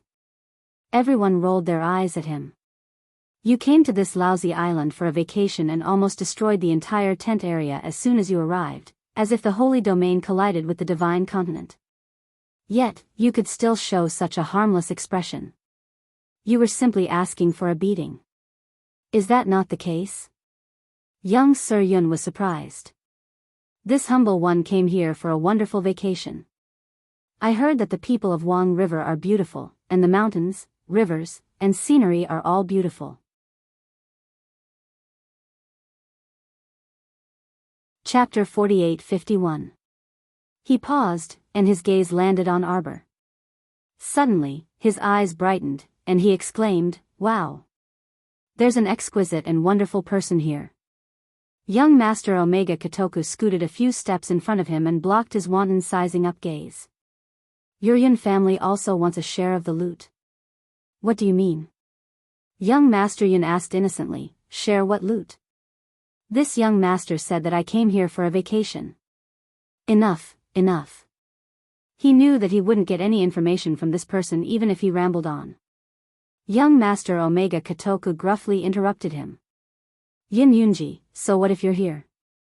Can't you be more reliable and do things properly? Young Master Yun hastily apologized, sorry, the Forgetfulness River is too vast. Before setting off, elder brother already reminded me that I can't use the air transportation spirit weapon because it's easy to get lost. I have to take a boat. Unfortunately, I didn't listen to elder brother, and as a result, we've been wandering around the Forgetfulness River for almost 10 days, and there's really nothing we can do about it after running out of spirit stones. This young master also didn't want to fall down. Unfortunately, it really can't hold on any longer. As they spoke, a dozen or so people continuously crawled out of the spirit weapon cabin. Each of them had a dumbfounded expression as they looked around. A burly man nearly 2 meters tall like an iron tower quickly walked up and asked with a bow, "Young master, you're not injured, right?" Young Master Yin glanced askance at him. Do you think this young master looks injured when he's talking cheerfully and wittily? All right, move to the side. He circled around the Omega Kotoku young master blocking his way and walked towards the little stoic. However, a white figure flashed in front of him, and eldest young master Qin also floated over from the side and blocked his path with a grin. Little third Yun, did you come to the mystic realm to look for treasures? Ah, eldest young master, hello. Yin Yunji walked up very politely and cupped his fists in greeting at eldest young master Qin. This young master came here to sightsee.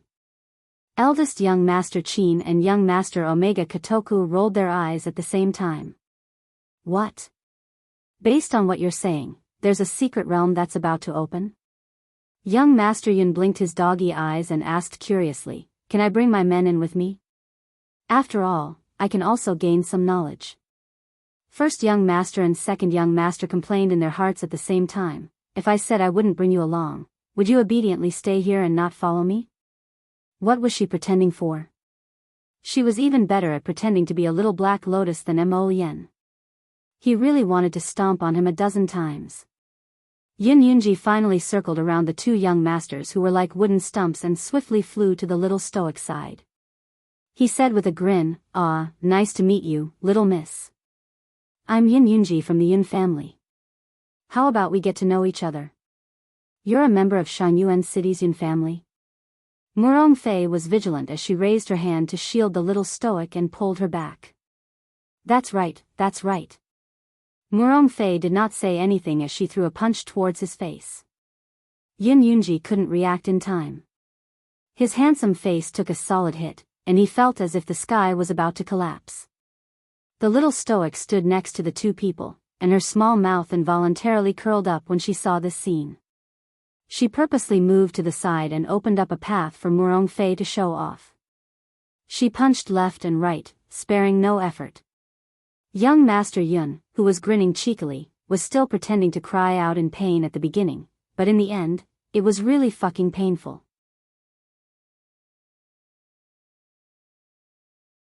Chapter 48-52. There was truly no justice in this world. Of the two ladies in front of him, although the little stoic looked icy and expressionless, her appearance was truly fair and adorable and very eye-catching.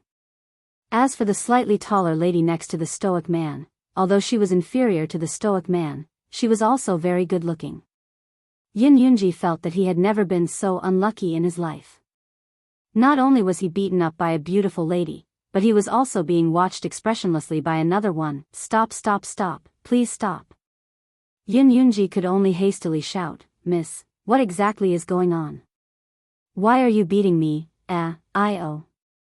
At the start, he could still shout, but in the end, he had no choice but to retaliate in self-defense. In the end, the most ridiculous thing happened. As soon as he retaliated, the little stoic, who was originally watching from the side, suddenly pulled out a wooden club and hastily shouted, Senior sister, you're not fighting alone. She swung that shiny golden club and rushed forward, ganging up on Yin Yunji with Murong Fei. Everyone, eldest young Sir Qin couldn't help but twitch his mouth, feeling that he couldn't bear to watch. After being hit twice by the club, Yin Yunji felt that if he retaliated against the little stoic again, he might be even more unlucky. Thus, he didn't retaliate again and just kept fleeing outside, almost colliding head-on with fifth young Sir Qin, who was walking over with a plate of pastries.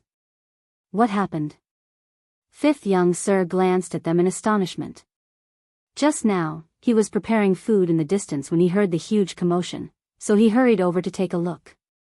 The little stoic silently put away that golden club and bounced to fifth young Sir's side, adeptly helping him take the plate in his hand. Don't eat too much, it'll be dinner soon, fifth young Sir instructed. Eldest young Sir Qin couldn't help but facepalm. He kept feeling that this fifth brother of his was becoming more and more like a little stoic bodyguard he had to exhort him for everything. What's wrong? Fifth young Sir looked up at his eldest brother and second brother. When Yin Yunji saw the little stoic walking past him with a plate, his mouth couldn't help but twitch as he shouted, Why did you hit me? The little stoic thought for a moment before swallowing half a pastry and answering, I can't let senior sister fight alone. Murong Fei couldn't resist beaming with joy.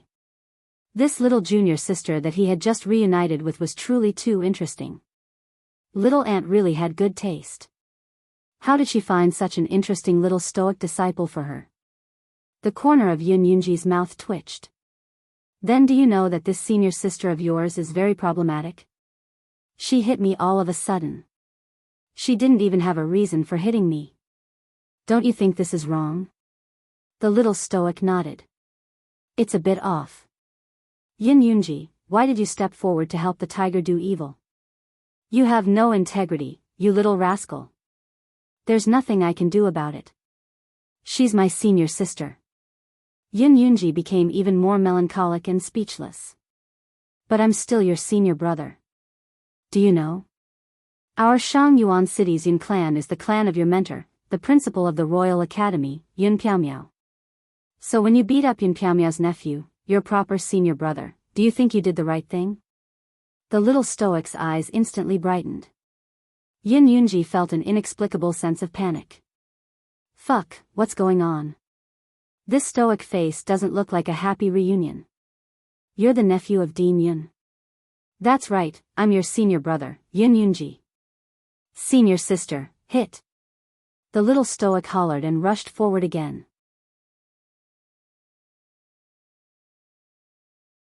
Chapter 48-53. This idiot in front of him was actually Yun Piaomiao's eldest nephew? This was really great. In the past, due to his respect for his teachers, he couldn't find any reason to beat up the headmaster who tricked him. Now, his fat nephew had personally delivered himself to his doorstep to be beaten up. It simply couldn't be any better. This fellow was in a great mood and directly stuffed the plate into the fifth young master's hands. Without another word, he took out that golden club and smashed it at Yin Yunji. Murong Fei secretly exclaimed in her heart, This is really my biological junior sister. She drew her sword and fought together. She hastily withdrew her hand and followed up. The two of them flew forward one after the other. The club whooshed through the wind, and their fists rained down. Without another word, they gave Yun Yunji another round of fat beatings. A few Yun family members were so anxious that they wanted to go forward and help, but they were stopped by another handsome young master who had a smile on his face. It's fine. Old Third likes to be pretentious. It's not a bad idea to let him get beaten up and learn from his mistakes. Besides, he's very resistant to beatings. Everyone, they wondered if the young master would feel guilty when he said this. Their family's third young master was actually chased and beaten by two girls until he fled in panic with an ashen face. Truly pitiful. Eldest Omega Kotoku was speechless. Seeing Yun Yunji get beaten up from the east to the west and then chased back to the east, he instantly sympathized with this person. When he looked at this fellow just now, he felt that his words were rather infuriating and really wanted to beat him up. He didn't expect Jojo to help him without another word. He was really a rather awesome little stoic. At this moment, young Master Omega Kotoku's anger also subsided a lot, and his heart also felt much more at ease. This fellow watched coldly from the sidelines as that unlucky Yun Yunji dodged his attacks here and there without the slightest ripple in his eyes. You deserve it. You should have met someone like Xiao Xiao, who would beat you up until you couldn't speak. Hey, stoic. Senior brother was wrong, all right. Don't hit me. Don't hit me.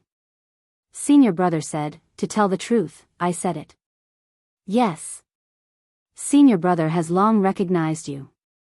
More than 80% of the Yun family had probably flipped through this stoic face's information.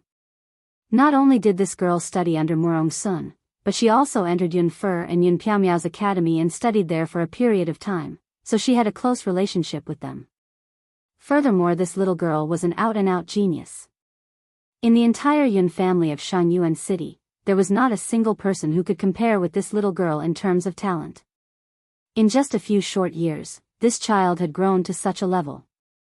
Although she might have had many fortuitous encounters along the way, the degree of her bone structure and aptitude was definitely not to be doubted. The Mu family of the Divine Prefecture and the Dragon family of Wangchuan were actually making such a fuss over such a dazzling little genius. From the looks of it, the Mu family of the Divine Prefecture seemed to have repented, but the Dragon Clan of Forgetfulness, it seemed that there would be no Dragon Clan of Forgetfulness in the future. Yun Yunji wiped his face and took a step back. He grinned and said, "Little junior sister, why don't we make peace? Don't hit senior brother." In actuality, the little stoic hadn't done anything for a long time. She exercised a bit. On one hand, it would be helpful for her afternoon nap later, and on the other hand, she could treat it as training if they went overboard. She would have to worry about whether or not it would affect her child. Little junior sister. Who's your little junior sister? Murong Fei irritably shouted at him. The 100-year grievances between the Murong clan and the Yun family truly could not be resolved in a short period of time.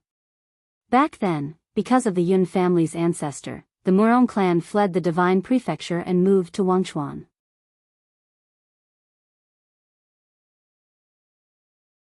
Chapter 48-54. The two families had been in conflict for the past 100 years. Although circumstances had changed with the passage of time, the conflict between the two families still existed.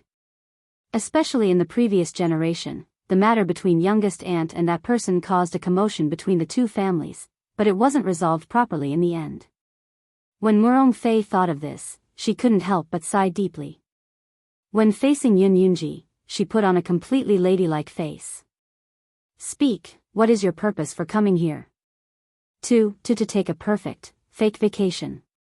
Yun Yunji stuttered after being yelled at by her. Arbor glanced at him and raised his small hand, intending to pat his shoulder sympathetically. However, the latter was probably scared by her wooden club, so when he saw her raise her small hand, his instinctive reaction was to shrink back. The noodle vendor glanced at his hand and silently put it back down. She stroked her small belly comfortingly in passing. Child, Mom isn't this irritable every day. The main thing was that when they met, their eyes were exceptionally red. In the past, she was tricked by Headmaster Yun to the point of vomiting. Now that she could finally trick his fat nephew, she was especially excited now that she had her own child. she would inexplicably think of Long Chu-yun when she thought of all sorts of things. Speaking of which, when she was in Long Chu-yun's belly back then, she was definitely very obedient and quiet like her own child. Her child would probably be like her. She didn't know what the little fellow thought of, but a faint smile actually appeared on her face. It was truly a rare sight. Eldest young Sir Chin couldn't resist taking a few more glances at her before his gaze landed on Yun Yunji. Little third Yun, look at the good deeds you've done. Have your men clean up these lousy tents for me. Eldest young Sir Chin glanced at him disdainfully. Take out more tents and supplies. Treat it as your compensation. When the little stoic heard the word, compensation, her eyes abruptly lit up. The eldest young sir was about to end the conversation, but when he saw the little stoic's shining eyes, he suddenly had a flash of inspiration. Recalling the little fellow's past tricks, he hastily added, 20 million spirit coins as compensation. I won't let you off if it's a single cent less. Yin Yunji's handsome face immediately turned a bit green. Why don't you go rob someone? Did the Qin estate's eldest young sir change his profession to become a bandit? How can robbing be as quick as cheating you? Eldest young Sir Chin thought to himself, are you going to give it to me or not? If you don't want to give it to me, then scram. This Lotus Pond Island belongs to your family? Yin Yunji was speechless. How could there be such a rude person in this world? The little stoic's eyes brightened again when she heard this. Eldest young Sir Chin suppressed his belly full of laughter and nodded with great difficulty. That's right. We have an island master here. Yin Yunji was dumbfounded. Why hadn't he heard that this Lotus Pond Island had an owner? May I ask who the island master is? The little stoic took 2 steps forward. Yin Yunji didn't react for a moment, and said to her with a smile, little junior sister, we're a family. You definitely won't cheat your senior brother. Do you know who the owner of this island is? The little stoic took another 3 steps towards him. Yin Yunji was stunned for a moment before he exclaimed, it's you? It was obvious. The small island owner nodded and looked at him with sincerity. Then all right. Yin Yunji thought for less than 3 seconds before he hastily nodded. He fished out a spirit coin card from his sleeve and handed it to the little stoic, saying, keep the goodies within the family. You're my little junior sister, so this money is well spent for you. Eldest young Sir Chin twitched his mouth and didn't want to pay attention to this Yin Yunji.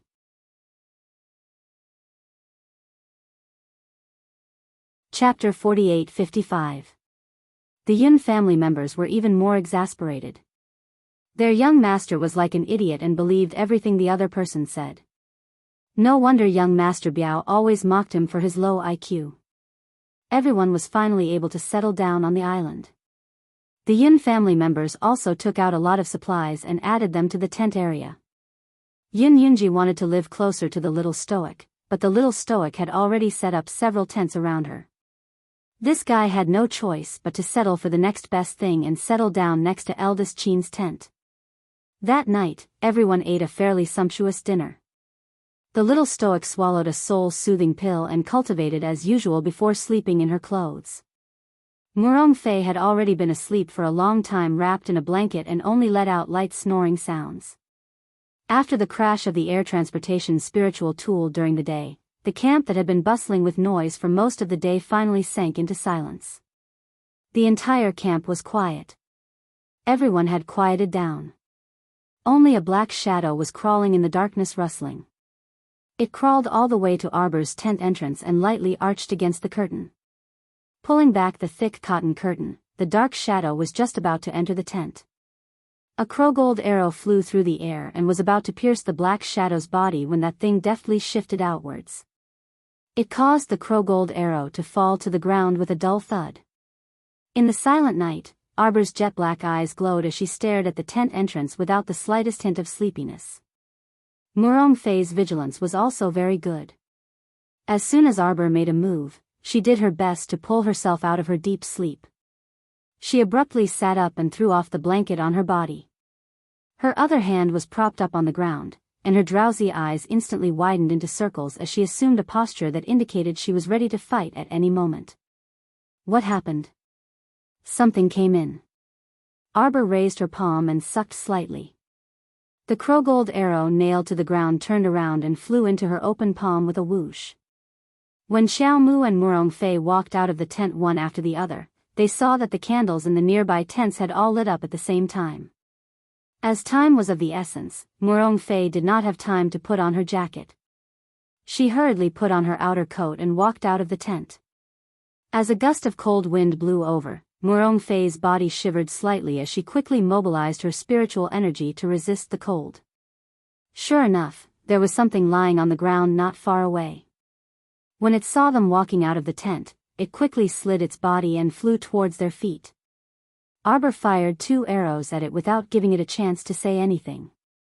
After 2 whooshing sounds were heard, eldest Qin, Omega Kotoku, Yun Yunji, cousin Yun, and the people from the Murong clan all ran out of the tent at the same time. Qiao, eldest young Sir Qin, was just about to call out when his gaze landed on the black shadow on the ground. What is this?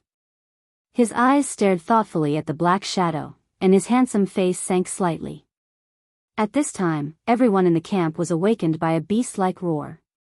One after another, people lit their lamps, got up, and walked out of their tents in fear.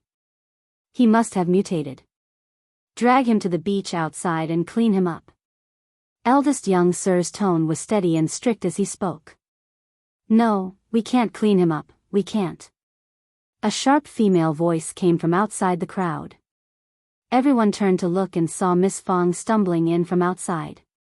This girl also hurriedly put on a coat and came out, her hair disheveled and her face weary. When she heard eldest young Sir's words, her face turned green from fright. Chapter 48-56. On the other side, after the eldest young master gave the order, 4 or 5 sturdy attendants quickly walked over. Each of them took out a set of armor made of iron sheet from their inner worlds and put it on, then shook the ropes on their hands.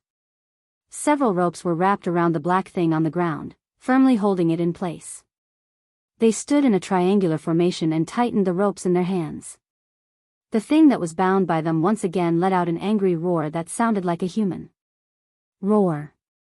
The black shadow suddenly moved, revealing 2 small, sharp fangs. It bared its fangs and roared at the people around it. Only then did the people who rushed over see clearly what the black shadow was. It turned out to be Miss Fong's little brother, who was 8 or 9 years old.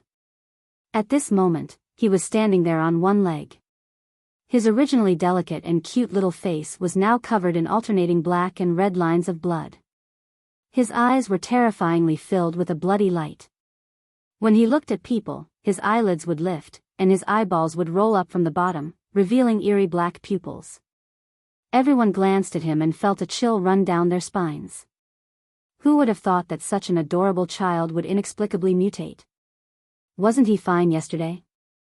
The bodyguards didn't get close to the little zombie and instead used ropes to bind it. Then, they pulled and tugged a few times, dragging the zombie that was hopping on one leg and taking a few steps forward. No, you can't deal with him. Miss Fong came to her senses and couldn't help but shriek angrily. She opened her arms to block that person. A pair of rippling eyes glared angrily at Arbor, containing a bit of resentment. Arbor expressed that he was innocently implicated. Was there something wrong with this girl? Of all the people she could glare at, why did she have to glare at Sir Jojo? Did this Sir Jojo look easy to bully? It was simply baffling. Didn't you say that my brother would be fine? Lady Fong yelled hysterically. Look at him, look at him, look at him. Look at him now. You were the one who swore that his corpse poison hadn't spread into his bloodline.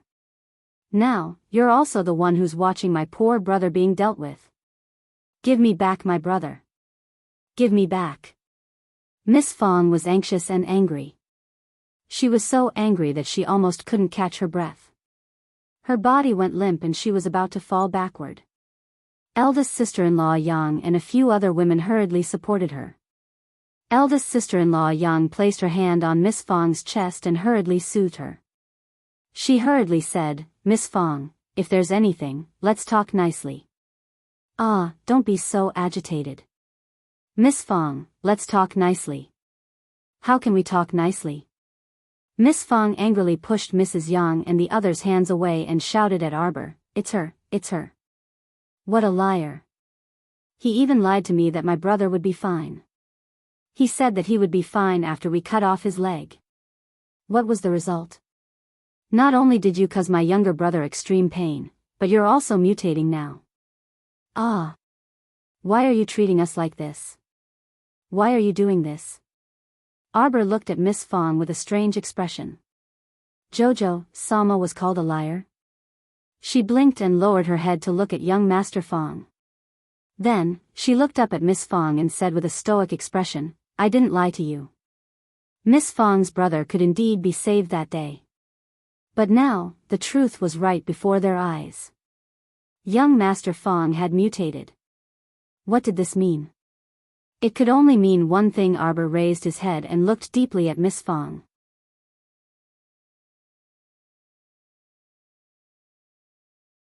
Chapter 48-57. That day, a drop of mucus was sprayed on young Master Fong's leg, but it hadn't spread yet. She wasn't wrong at the time. Cutting off his leg decisively could effectively prevent the corpse poison from spreading to other areas. Logically speaking, this young Master Fong shouldn't have shown such a strange change. Unless he had taken some unknown medicine in the past 2 days? Arbor gazed calmly at Miss Fong. His scorching gaze was like a flame burning fiercely in the depths of Miss Fong's heart. Anger burned this Miss Fong to the brink of delirium. She suddenly let out an ear-piercing shriek. Don't quibble anymore. Don't deny it. You actually made an error in judgment. Miss Fong shouted harshly. Because of you, my younger brother lost a leg and still couldn't save his life. Since that's the case, then why did you cut off his leg back then? What's the use of cutting it off? Isn't it just to make him suffer another round of pain and suffering at such a young age? You vicious woman, what are you after? Why do you want to harm us too? Miss Fong was halfway through her yelling when a guard suddenly walked up and locked her arms. Miss Fong struggled and roared angrily, what are you doing? This woman dares to do such a vicious thing. Don't tell me she won't tell others. Vicious woman, you vicious woman, Young Master Omega Kotoku flicked his sleeve and slapped Miss Fong heavily. Miss Fong only felt a fishy sweetness fill her mouth when the tremendous force hit her, and her face also tilted to one side due to the impact. Second young master's expression was very unsightly, and his eyes were filled with impatience as he said, what are you waiting for? Drag them both out to see if they don't want to stay here. Eldest young Master Chin said indifferently, deal with the little zombie as soon as possible. Everyone else, return to your tents. There's nothing else to do, rest well. The Chin Estate's guards immediately pulled on the ropes and dragged the little zombie that had flared up.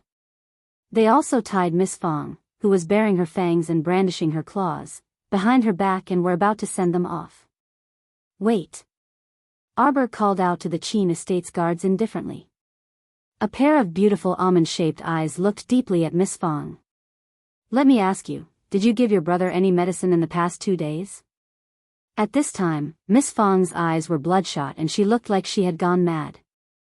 Hearing this, she said without thinking, among our companions, there is a person who knows a little about medicine. She had given her younger brother some nutritious soup and used some medicine to stop bleeding and remove scars. Don't tell me you want to accuse someone else. I don't want to wrongly accuse anyone, Arbor said calmly, but I won't be framed for no reason. If she didn't clear things up today, would she have to carry the blame forever? Although Miss Fong's way of thinking was quite strange. She had only kindly advised little brother Fong to cut off his legs to save his life, but now that little brother Fong had turned into a corpse, it became her fault. Go and get the dregs for me to take a look. I'll get it.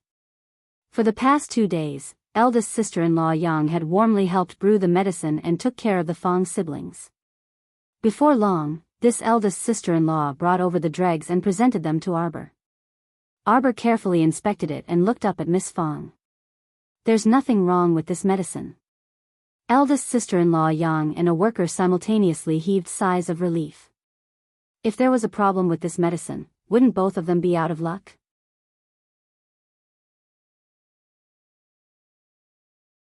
Chapter 48-58.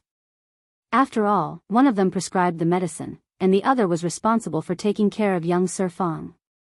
If there was a problem with the medicine, then they could hardly absolve themselves from the blame. Miss Fong glared at Arbor with a mocking expression. What exactly are you trying to prove by doing so many senseless things? Arbor swept a cold glance at Miss Fong, causing the latter to swallow back the words she wanted to shout. This little stoic's eyes were bright and sharp, causing people to feel a bit fearful, Miss Fong thought. You yourself are well aware of what you fed your younger brother. Miss Fong's heart thumped heavily, and then she glared at Arbor with widened eyes. What nonsense are you babbling about? You didn't wrongly accuse anyone else just now, so now you're making a false countercharge and want to wrongly accuse me? Your younger brother was normal before today, right? Sister-in-law Yang subconsciously nodded. That's right. When I delivered the medicine to young Sir Fong this afternoon, there weren't any changes. Looking at the extent of his mutation, he should have taken the basic mutation medicinal fluid this afternoon. Everyone sucked in a breath of cold air and looked at Miss Fong with odd gazes. After noticing everyone's complicated gazes, Miss Fong appeared flustered. She hastily waved her hands and shouted, No, it's not what you think. I didn't. Arbor glanced at her indifferently and flicked a dictum talisman into Miss Fong's glabella like a streak of light. Still not telling the truth? Her voice was chilly, and her gaze was emotionless and apathetic. Miss Fong glanced at her and couldn't help but tremble all over. Her mouth kept opening and closing, but she couldn't control it at all. I also didn't want to. Do you think I wanted to? My younger brother lost his legs, so he wouldn't stop crying in the middle of the night. That person told me that as long as I took his special medicine, 3 days, my younger brother would recover. How would I know what kind of mutation medicinal fluid it was? Why would I harm my own younger brother? Miss Fong screamed in a heart-wrenching rage. That person told me that as long as I took the medicine, my broken bones could regenerate. Perhaps my younger brother would be able to recover in the future. Everyone looked at Miss Fong with disbelief and speechlessness. This Miss Fong was truly innocent to the extreme. How could she believe such nonsense? Did he really take that precious medicine and give it to his younger brother to drink? She had wrongly trusted others and caused her younger brother to become like this, yet she had previously blamed the little stoic girl, saying that she had made a mistake in her judgment. This was really a case of a thief crying out to catch a thief and making a false accusation. Miss. Gu Dazhong hurriedly ran over, wanting to stop her from continuing. The way everyone looked at him as if he was an idiot was too obvious. Now that Miss had made such a ruckus, all her reputation had been ruined by her. The worst part was that the members of the Murong family were also present. The young lady's crazed look was all seen by Master Murong. Originally, others were indifferent to her. Now that this matter had blown up, it was all over.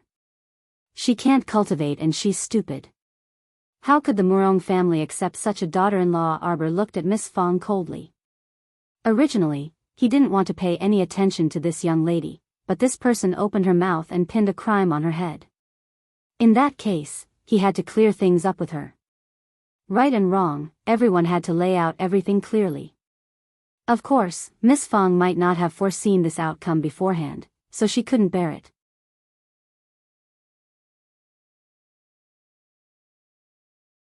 Chapter 48-59. Miss Fong abruptly snapped back to her senses and forcefully broke free from a Qin estate guard. She raised her hand to her throat and glared at Arbor in shock. What did she just say? Why did she feel like she had said a lot just now? After receiving everyone's unconcealed disdainful gazes, Miss Fong's mind sobered up, and she hastily reached out to grab the dumbstruck eldest sister-in-law Yang. Eldest sister-in-law Yang. Eldest sister-in-law Yang hastily flung her hand away and staggered back 2 steps. She said with an incredulous expression, Miss Fong, you are too stupid.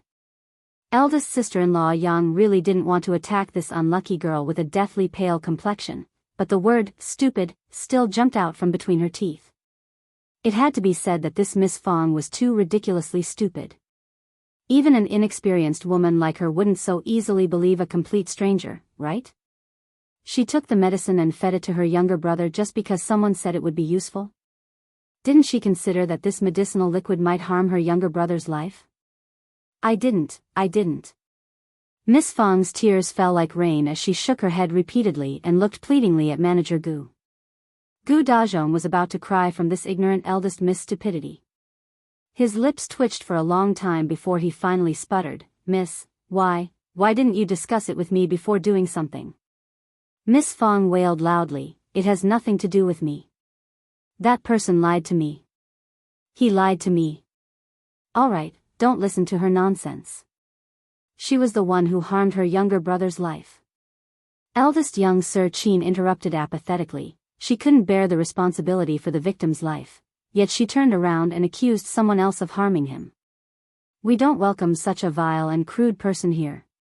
"Right, we don't welcome her. We don't welcome her." Everyone kicked up a fuss and kept shouting, "Get out of our camp. Throw her into the sea. Let her have a taste of what it's like to fend for herself." "No, don't, Uncle Gu, Uncle Gu." Miss Fong reached out to grab Manager Gu's sleeve and desperately grabbed his hand. Manager Gu hastily pacified the surrounding crowd and smoothed things over with a smile. Everyone, don't be so agitated. Who gave you the basic mutated medicinal liquid?" Xiao Mu's cold voice cut through the commotion, instantly dispersing the clamorous atmosphere by quite a bit. Everyone thought that it was more important to figure out who gave her the medicinal liquid. Although Fang Gongzi was the only victim in this incident, the mysterious person hiding in the dark was the key to the whole incident. Why did he appear in the camp? Why did he have such a basic medicinal liquid? So, among these people there were spies from the Heavenly Fate Palace. "Young miss, quickly explain yourself." Steward Gu was so anxious that he was sweating profusely. If the young miss was thrown out of the camp at this moment, how would she, the young miss of a rich family, live? Steward Gu's heart was anxious. When he turned around and saw Murong Yen and Murong Zhao, he rushed over and pulled on the two of them, saying, "Young Master Murong, quickly save my family's young Mississippi. She was insensible and made a mistake, but please, for my family's master's sake, please help her." "I don't know, I really don't know anything." Miss Fong cried. "That person appeared in front of me with his face covered. I was worried about my younger brother, so I believed him."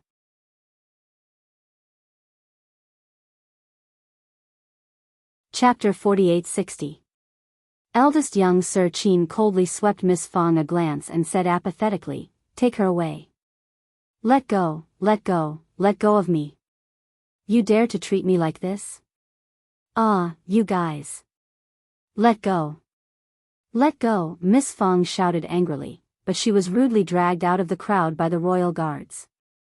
Mississippi Manager Gu hastily chased after her, hopping with anxiety. This time, the Qin Estate's royal guards didn't waste words with Miss Fong and directly grabbed her arm, dragging the wailing Miss Fong out.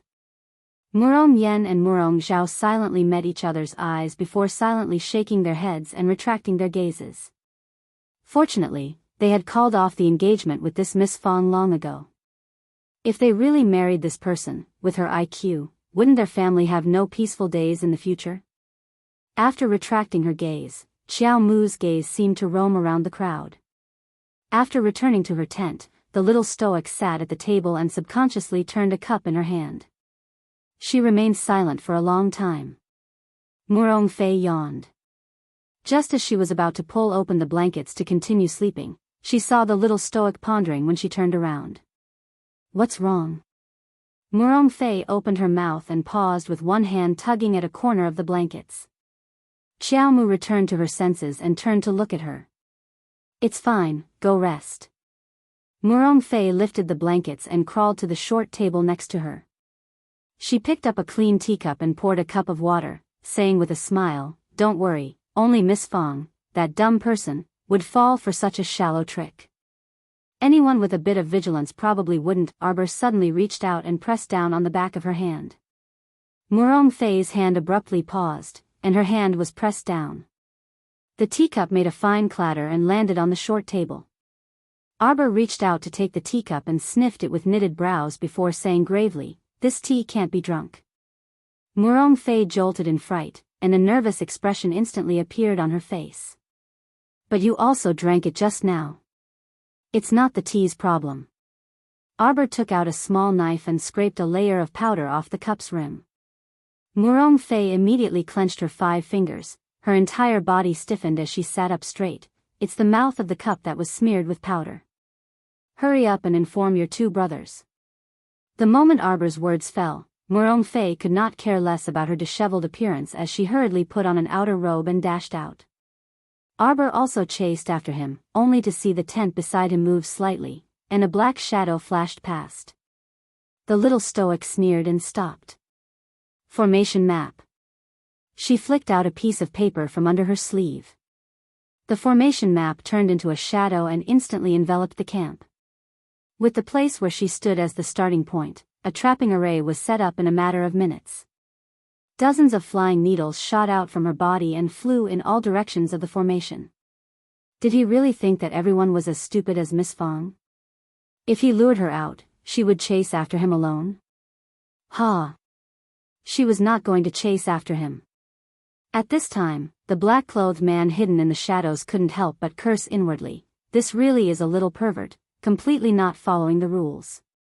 Currently, the camp was surrounded by a trapping array. If he wanted to forcefully break out, he would definitely be seen through. This damn girl, he didn't expect that he would be forcefully made a fool out of by this girl.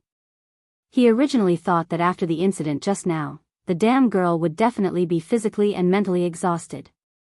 He didn't expect her to still be so vigilant and detect the abnormality at the rim of the cup in less than a second. The camp that had quieted down for less than an hour started clamoring again.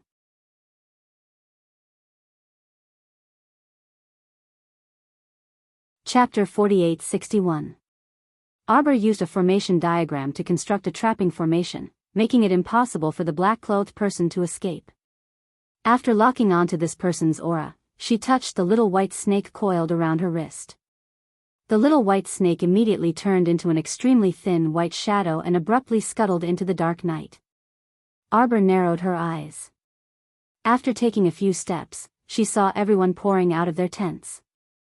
The commoners all looked a bit alarmed, and they anxiously asked after looking back and forth, "What happened? What now? It can't be that a monster is attacking the camp, right?" Young Master Omega Kotoku lifted the tent flap and involuntarily knitted his brows when he saw the clamorous scene before him. Too many things had happened today. He didn't expect another wave to rise before one wave had even subsided. They hadn't even entered the Pond Lotus sacred realm yet. Who the hell knew how many more deceptive things would happen after they entered? Arbor drew a tracking talisman in the air and sent it flying with a flick of her finger. Then, she leisurely walked toward her target.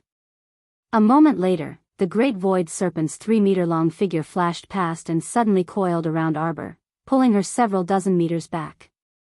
At the same time, flames soared into the sky and exploded inside the camp with a loud explosion. Arbor's eyes instantly turned several degrees colder and harsher, and an indecipherable glimmer flickered in her eyes. Her gaze landed on the raging flames, and it was so cold that people couldn't discern the emotions in her eyes. A dozen or so Qin estate guards hastily rushed over, and the water spiritualists quickly brought the fiery scene under control. "How's the situation?" Eldest Qin walked over with quick steps, a bit of worry hanging on his face. Reporting to eldest young master, "It's fine. It's all under control now."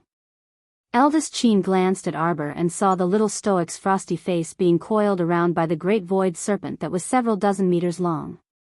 The serpent shrunk bit by bit and turned into a slender little white snake.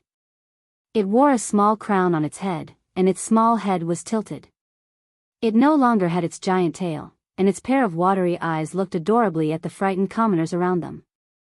When they saw this several dozen meters long serpent just now, everyone was stupefied. Some were so scared that their legs went soft and they couldn't walk. There were also people who were shrouded in fear, crying and screaming. It was truly a lively scene. Is everyone all right? Old Steward Luo ran over from behind with his fat belly. Arbor's cold gaze slid past the old manager and swept past the faces of everyone present. In the end, his gaze landed on the few young masters of the Qin estate. Someone wants my life, do you know that? The eldest young master's face darkened slightly, and he hurriedly nodded and said, Jojo, don't worry. We will do our best to investigate this matter. Arbor looked at him with a deep gaze. The corners of his mouth lifted slightly, revealing a trace of a smile that was not a smile. Oh.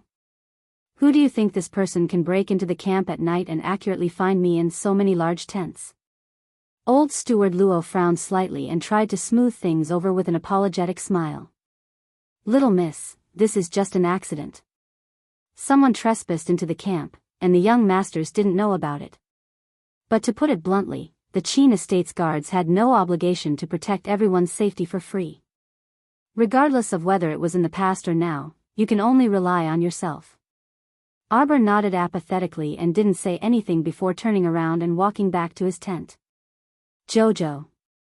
Eldest young Master Qin hastily called out and turned around to harshly reprimand old Steward Luo. How can you speak like that? Shut up if you don't know how to speak. Old Steward Luo was a very senior manager in the Qin estate, and the Qin estate's young masters had always held due respect for him.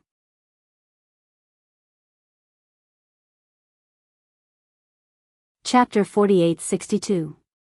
Eldest Qin reprimanded him in front of so many people today, which could be considered extremely severe. Old Steward Luo hurriedly cupped his hands in apology. Yes, this old servant has overstepped his boundaries. This old servant will go and apologize to Miss Qiao right now. Eldest young Sir Qin coldly glared at him. No need. Murong Fei quickly followed Arbor into the tent and flicked her sleeve to create a soundproof barrier. Little junior sister, are you suspecting something? Someone in the troop is experimenting on living people. Arbor resolutely said, the Fong siblings are the first victims. That Miss Fong should be mutating soon. What? Murong Fei's eyes widened in astonishment. Little junior sister, could it be that Miss Fong, she also drank the mutated medicinal liquid? Arbor nodded and turned to look at her. Did you tell your elder brother to pay more attention to his diet recently? Murong Fei nodded. I did. Arbor expressionlessly sat down in front of the short table. Holding a white porcelain teacup in one hand, he coldly said, I can roughly guess. Early the next morning, everyone got out of bed and gathered with panda eyes. The breakfast distributed by the Qin estate was half a steamed bun with some salted vegetables for each person 2 days ago. Today's portion was even less than 2 days ago. They only received about 1/3 of the steamed bun, and there wasn't even any salted vegetables. Everyone looked at each other and silently chewed on the dried steamed bun with plain water. Duo Shanmei and the rest silently put away the steamed bun without eating. In any case, with their cultivation, it wouldn't matter if they didn't eat for a few days. That white steamed bun really didn't look appetizing. Yin Yunji yawned and jogged to Arbor's side. Ignoring Murong Fei's disdainful gaze, he hurriedly whispered, little junior sister, I have some apple soup that I made myself. Do you want a bowl? Arbor glanced at him and reluctantly nodded. Yin Yunji was overjoyed and hurriedly took out an ear cup from his inner world. Taking out 2 small bowls, he very sensibly poured a bowl each for Arbor and Murong Fei. Murong Fei originally didn't want to drink it, but when she saw Arbor drinking it in small sips, she put on a cold face and drank a few mouthfuls. It was still warm, and it tasted sweet and sour. It tasted pretty good. Little junior sister, I have eggs and meat buns here. You should eat some too. Yin Yunji took out a small plate, a few freshly peeled boiled eggs, and 5 palm-sized meat buns. Eat well for breakfast.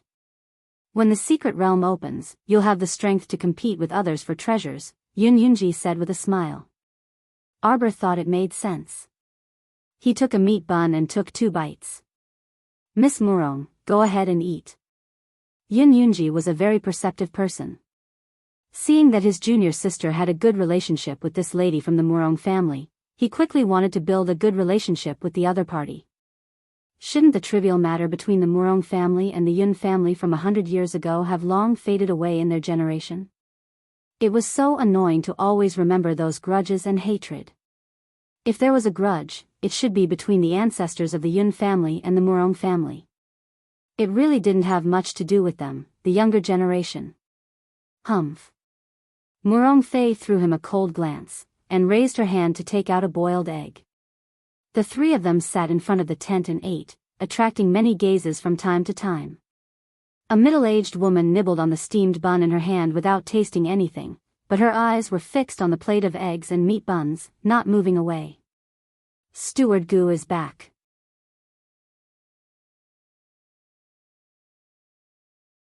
Chapter 48-63.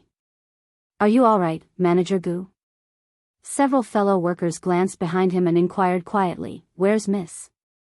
Did they really throw Miss into the sea? In their opinion, this was too cruel. Wasn't throwing a young lady without any cultivation directly into the sea the same as helplessly watching her die? They didn't expect this trip to be so dangerous. All three members of the Fong family sighed. What was the use of earning so much money when Master Fong previously opened such a large trading company? It couldn't buy back the lives of their family of three. Manager Gu's eyes glistened with tears as he shook his head and said in a choked voice, "Miss also fell ill." What? Miss almost pounced at me and bit me. If it weren't for the royal guards firmly holding me down, I probably would have been bitten. Eldest sister-in-law Yang and the others' expressions all changed. In the eyes of ordinary people, the greatest characteristic of a zombie mutation was that it would bite people indiscriminately while in a delirious state. As long as one was bitten by a zombie, the zombie poison would mix into another person's body, and that person would also be out of luck. Therefore, zombies weren't actually scary. The scariest thing was that they were contagious. "Are you all right, Manager Gu?" Several people inquired in whispers with terrified gazes. When fifth young Sir Qin came over with pastries, he saw these people gathered in twos and threes and whispering about something. He didn't pay much attention to them and walked to Arbor without consulting anyone. With a glance, he saw that the little lady had already eaten her breakfast. "Xiao Qiao, why are you so early today? Didn't the little stoic habitually sleep until the end of the morning or 9 in the morning before waking up?" "I'm full," the little fellow said expressionlessly. Inexplicably, the zither cultivator read traces of distant alienation in the stoic's eyes. What was going on? She was still fine yesterday, but the little stoic didn't like him early this morning. "Young sir, 3 or 4 large ships have arrived at the beach. Many people have disembarked. It seems the news of the opening of the Pond Lotus Sacred Realm has spread throughout the 3 provinces." Eldest young Sir Qin absent-mindedly set down the cup in his hand and stood up to walk outside. "Did something special happen today?" "Yes. Fifth young Sir delivered breakfast to Miss Chow today, but he was rejected." The royal guard followed behind the eldest young Sir and recounted the details. Eldest young Sir Qin paused in his steps and sighed with a heavy gaze. He reached out and lifted the curtain. The cold wind blew against his face, and his soft hair swayed slightly in the wind. Qin Xian covered his forehead with one hand and narrowed his eyes as he looked into the distance. The dust and sand were blown away by the wind and went straight into people's eyes. "The wind seems to be blowing." The guard behind him muttered softly. Qin Xian nodded slowly. "It's windy." "Patriarch. Patriarch." Mu Lixiang and Mu Yuanyuan were following behind the Mu family's team. When they saw Arbor's figure from afar, they quickly ran toward the camp. When the other members of the Mu family saw this, they quickly followed and formed a circle. They stood beside Arbor and greeted them one by one. Arbor nodded at the crowd in response. Mu Wuzi, that brat, revealed a trace of arrogance on his small round face. He raised his head and shouted, "Although you have already taken over the position of our Mu family's patriarch. But if you want me to acknowledge you, humph, you still need to make some achievements." Mu Jetting said longingly, what achievements do we still need? Patriarch is someone who continuously charged to the highest floor of Morning Sun restaurant and can even draw a sacred-grade golden talisman in the air.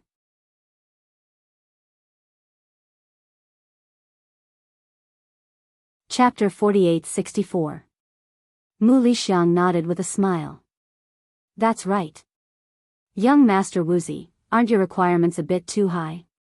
Could it be that young Master Watts has already forgotten the miserable training at home a few days ago? Don't you know who said it? It's this new patriarch. Mu Wuzi grimaced as he grumbled in his heart. Mu Yuanyuan laughed in spite of herself. Aren't you afraid that the patriarch will punish you by doubling your training program? Ah. Mu Wuzi's small round face instantly turned bitter. He hurriedly took 3 steps back and said, forget it, forget it. It's not like I can't admit you. Arbor glanced at them expressionlessly. Why are you all here? Mu Lixiang's ability to express herself was very strong. She explained the matter clearly in a few words. It turned out that the divine continent had received news that the Lotus Sage realm in the pool of forgetfulness had opened. Many aristocratic families of various sizes had organized many people to come and investigate. Arbor's brows furrowed almost imperceptibly, as if he smelled a conspiracy. She inexplicably thought of the Phoenix Egg on Seacone Planet and the experience in the Phoenix Forest during the Heaven Rankings preliminary round. Tianyan's usual method was to gather the cultivators of various aristocratic families and sects and then make a move against them. Don't let your guard down. Be ready to fight at any time, Arbor said to them. He turned to see Duan Tianya of the Duan clan, Dou Fengmian, Dou Fengqi, and the others of the Dou clan. He had met the elite disciples of the aristocratic families before, so he was more or less familiar with them. Arbor glanced at them and then looked away. He said to Mu Lixiang and the others, go set up camp first. Be careful at night. This camp isn't peaceful either. Mu Lixiang and the others nodded repeatedly. Arbor saw that they were about to turn and leave, but he still said, someone turned into a corpse in the camp yesterday. Everyone's expression changed slightly. Come to me after setting up camp. I estimate that the entrance to the Lotus Sage realm will open in the next 2 days. There were soundproof barriers and defensive barriers set up outside. If someone tried to eavesdrop through the barriers, Arbor and the others would immediately notice. At this time, Sir Jojo's tent was filled with more than 20 disciples of the Mu family. Yin Yunji and the 3 Murong siblings were also gathered there.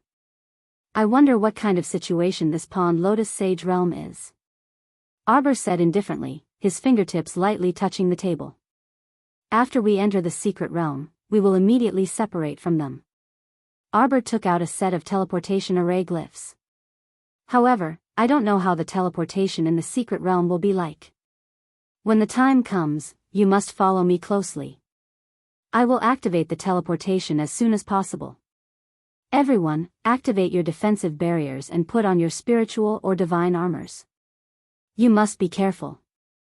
Because he didn't know what was going on, he didn't know where he would be teleported to. If he ended up in the cave of some ferocious beast, it would be a bloody battle. Of course, based on her past experience, the little crown princess believed that she wouldn't be so unlucky. All right. Mu Lixiang and the others quickly nodded. They already knew what kind of person this young patriarch was from their previous series of contacts. He was a man of his word, but at least the young patriarch was absolutely reliable. Mu Rongfei's heart suddenly jumped. Jojo, what are you suspecting? Can you tell us? There is definitely something wrong with the Qin family, Arbor said coldly.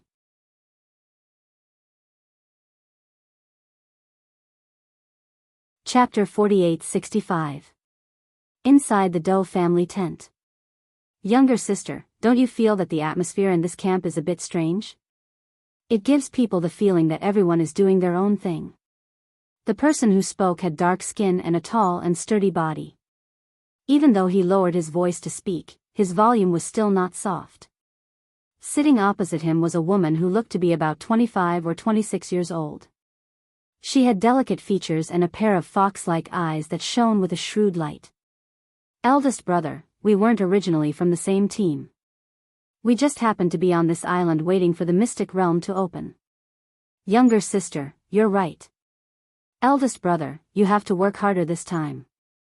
Look at these days, the limelight of our main family disciples has all been snatched away by those branch family disciples. Do Xinwu pursed her lips and said indignantly, this time, we must find this 9-colored sacred lotus when we enter the pond lotus sacred realm. After taking this sacred medicine, no matter how bad it is, it can still raise one's cultivation by a large realm. If it can achieve the expected effect of cultivating 100 times faster within a year, that would be even better. That's just a legend. Do Tingshi said woodenly and couldn't help but raise his hand to scratch his head. He didn't have much luck in his life. If he really could find the 9-colored sacred lotus, he would have to worry if it was the final radiance of the setting sun, eldest brother. Do Xinwu jumped up from the stool and patted her brother's shoulder. How can you be so unambitious? You have to have confidence in yourself. Could it be that we, brother and sister, can't compare to those minor branch family disciples who came up from Sikong planet? Do Xinwu pursed her lips. Those disciples in the family are all snobs. Seeing Do Fengmian and Do Fenghua's medical skills, they all come up to look at them and call them second young master or eldest young master. Humph, I don't want to hear it. Do Tingshi laughed foolishly. But father also said that their aptitudes are indeed the best in the family. So what if they are the best? Didn't they come from a small and shabby starfield like Sikong planet? If it wasn't for our Do family's nurturing, would they be where they are today? They don't know how to be grateful at all and still want to fight with eldest brother for the family head position. Do Tingshi hurriedly waved his hand. Little sister, father also said that I am not suitable to be the patriarch. Big brother, you're really useless. Do Xianwu angrily slapped the table. If I say you can, then you can. In short, this time in the pond lotus sacred realm, us siblings will definitely make the entire clan look at us in a new light.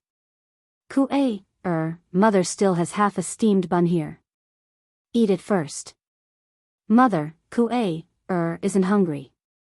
The little boy's eyes stared straight at the half-eaten steamed bun in his mother's hand. He swallowed his saliva, but still shook his head firmly. Silly child, you're still growing. Come, eat it. Eldest sister-in-law Yang used her sleeve to wipe the corners of her eyes when her son wasn't paying attention. Her child had followed him all the way to escape. She didn't know how much hardship he had suffered. Every time, he was starving and cold. As a mother, she was useless. Originally, she had heard from the people in the village that the Wangchuan Sea was much more peaceful than the land. There were not as many zombies roaming around. She had thought that once she had gathered enough money, she would take her son to the sea and find a peaceful place to settle down. Who knew man proposes, God disposes. Arbor sat in his own tent and used his demonic pupils to observe more than 10 tents in succession. He didn't find anything out of the ordinary.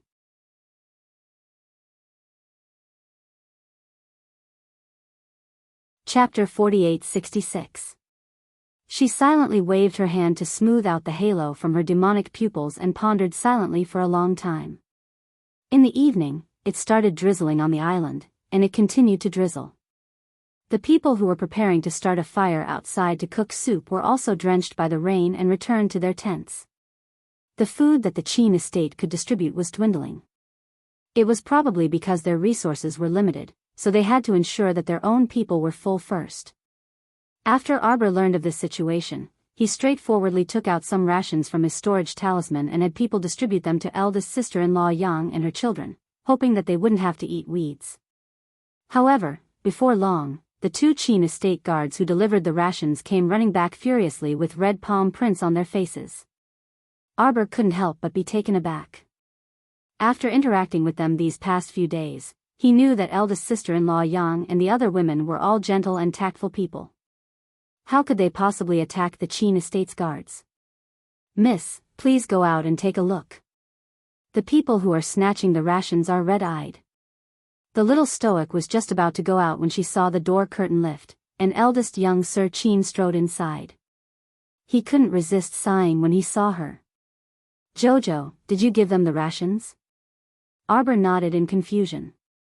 What is it? You don't know? When the Doe clan, Duan clan, and several other patrician families passed by the seaside village, they saved several hundred fishermen. They brought them along with them.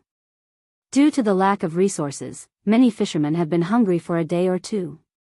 Eldest young Sir Chin said helplessly, you suddenly gave eldest sister-in-law Yang and the others so much rations, so of course they would be envious.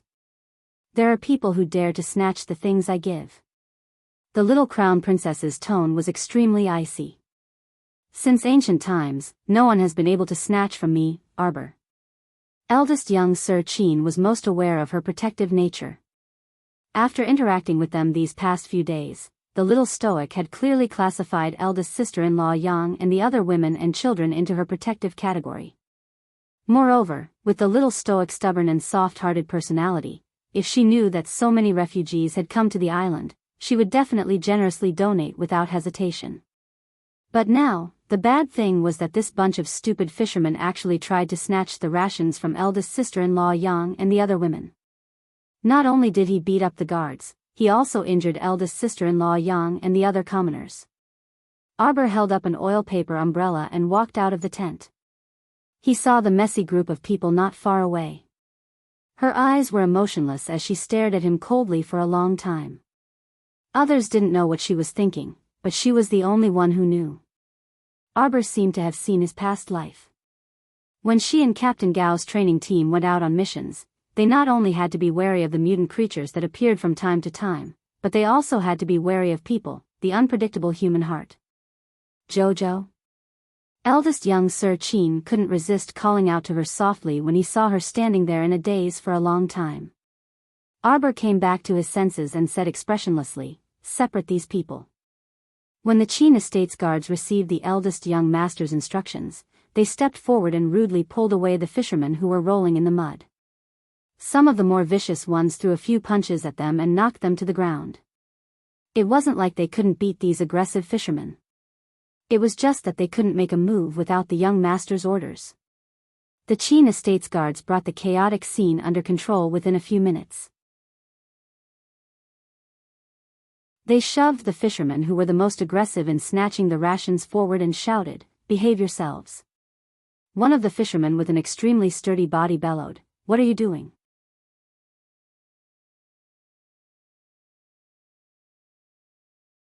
Chapter 48-67. Bam, bam. The Chin estate's guards bluntly knocked that person to the ground with 2 punches. Heh, the Chin estate's guards are so impressive. Do Xinwu couldn't resist mocking them when she heard the commotion and just happened to see this scene. What kind of ability was beating up a few fishermen without any cultivation? Eldest young Sir Chin indifferently swept this Miss Do a glance. Miss Do, saving people is indeed a meritorious deed, but since you saved them, it's best to manage them well. Don't let them casually come out and bite people like rabid dogs. Who are you calling rabid dogs? Do Xinwu couldn't help but glare angrily at the eldest young sir when she heard the contempt and mockery in his words. Whoever steals the grain is a rabid dog. Linggu harumphed and flung her torn sleeve to the ground. When the group of people surged over just now, it gave him a fright. Linggu did her best to protect the 5 young masters as they retreated, but who knew that the crowd would surge over and squeeze them in the center, making it impossible for them to leave. Do Xinwu gritted her teeth and glared at Linggu before turning to look at the leading fisherman. You stole the grain? The fishermen pursed their lips, and one of them braced himself to quibble, eldest, we're all from the same camp. Do those women need so much grain? It's human nature to share some with us, right? Bah! A shrewish woman scuttled out from eldest sister-in-law Yang's side and scolded with reddened eyes, you only want a little? You've taken all the food away. Even when eldest sister-in-law Yang said to leave some for this child, you weren't willing. A bunch of immoral bandits still have the face to quibble here? Arbor glanced coldly at Do Xinwu and company. After you're done being the Virgin Mary and erecting a memorial arch, you leave people there without a care. These people are now coming out to steal the grain like rabid dogs, but you actually turn a blind eye to it. Don't wear such a big hat if you don't have such a big head. Holy light isn't so easy to illuminate. The little stoic's rebuke made Do Shinwu and company flush red in the face. Without enough wealth, power, how could you illuminate the world with bullshit? How can you speak like that, miss? Do Xianwu couldn't help but be anxious. What you mean is that we should just leave those fishermen in distress on the beach alone? Did he not care about their lives? You're too cruel. The fishermen immediately looked at Arbor with condemning gazes, as if the little stoic had done something heinous. Arbor looked at her expressionlessly, a hint of sarcasm in the corner of his mouth. You overestimate yourself. Do Xianwu's eyes widened in anger. Just as she was about to refute, she suddenly heard a frightened cry from behind the crowd. Everyone retreated in all directions, leaving only the two siblings, Do Xianwu and Do Tingqi, who turned around in a daze and met a pair of dark eyes. That person was originally squatting on top of a person, biting that person's arm with all his might. At this moment, he looked towards them with a trace of dark red blood hanging from the corner of his mouth. Do Xianwu immediately let out an earth-shattering scream as she quickly hid behind her brother. That zombie's movements were extremely swift and ferocious, and it pounced in front of Do Tingqi. Do Tingqi almost collapsed on his butt.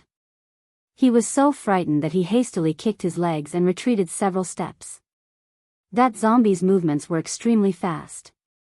With a strange wah, it suddenly jumped like a frog and opened its ghastly fangs to bite Do Tingqi's arm. Do Tingqi threw a punch in his panic.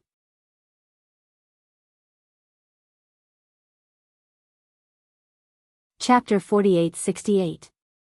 The fist wind landed on the zombie's head with a bang, but it only caused the zombie to slowly shake its head. There was nothing unusual about it. At this moment, someone in the crowd cried out involuntarily. Isn't this Manager Gu? Manager Gu has also mutated. Gu Dazhong was squatting on the ground, his eyes bloodshot as he stared coldly at Do Tingqi. Do Tingqi was about to pee his pants from his stare. He cursed in his heart, you old fart, can't you find someone else to stare at? Gu Dazhong roared and abruptly jumped up. Everyone instantly discovered that Manager Gu's jumping ability was too good. With just a light jump, he was already more than a dozen meters in the air. When he swooped down to pounce on Do Tingqi, his head was suddenly pierced by a black gold arrow, and he fell heavily to the ground. This Manager Gu's head was pierced by a jet black arrowhead, and his limbs were still swinging non-stop on the ground. However, his entire body was like a frog that had lost its balance, unable to turn over even when facing the sky. Why can this zombie still move its limbs after being shot in the head? An aristocratic family disciple couldn't help but ask in shock. That was because a crystal core was forming in this zombie's head. If it wasn't destroyed, it would never stop moving. As he spoke, Arbor released a blue spiritual fire from his fingertip, which landed on Manager Gu's head. The fire quickly spread to Steward Gu's body, completely burning him into ashes. Look, why is there a strong beam of light shining over there? Just as one person finished speaking, another aristocratic family disciple couldn't help but exclaim, it's the mystic realm. The mystic realm is open. What, the Lotus Pond's sacred realm is open? That beam of light, Arbor's expression changed, and he turned to eldest young Master Qin and said, quickly send these ordinary people out. Eldest young Master Qin nodded hastily, but it was already too late when the light of transportation appeared. When the entire Lotus Pond Island was enveloped by this beam of light, everyone felt a burst of comfort throughout their bodies. It was as if they were floating in the air. In a flash, everyone in the campsite ran out of their tents and was instantly transported out after being enveloped by the light of transportation. The cultivators were thinking, oh no, so many people are going to the secret realm this time.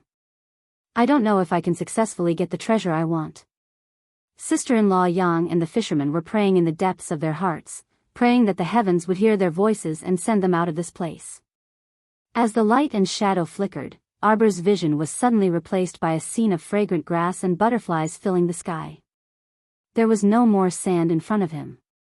Instead, it was replaced by a small and quiet bamboo forest.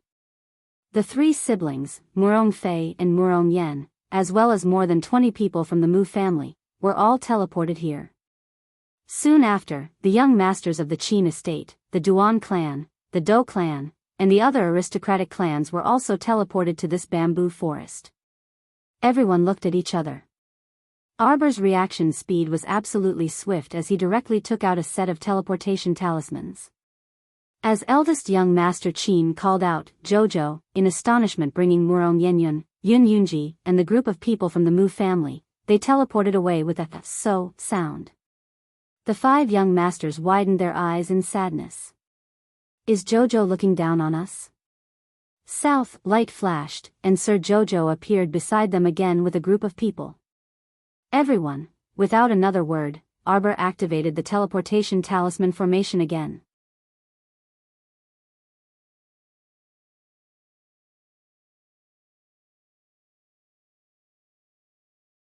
Chapter 48-69.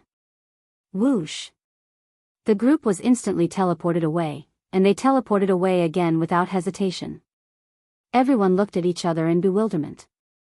At the beginning, they might have thought that the little stoic's hand shook and opened the wrong teleportation talisman, but now, they were completely certain that this little fellow did it on purpose.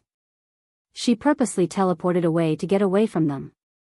Eldest young Sir Qin's eyes flickered, and his lips curled into a faintly discernible smile. He couldn't help but sigh softly in his mind. This imp was always so sharp. He really didn't know what to say. Or perhaps, from the very beginning, the little girl had always been wary of them. Swish.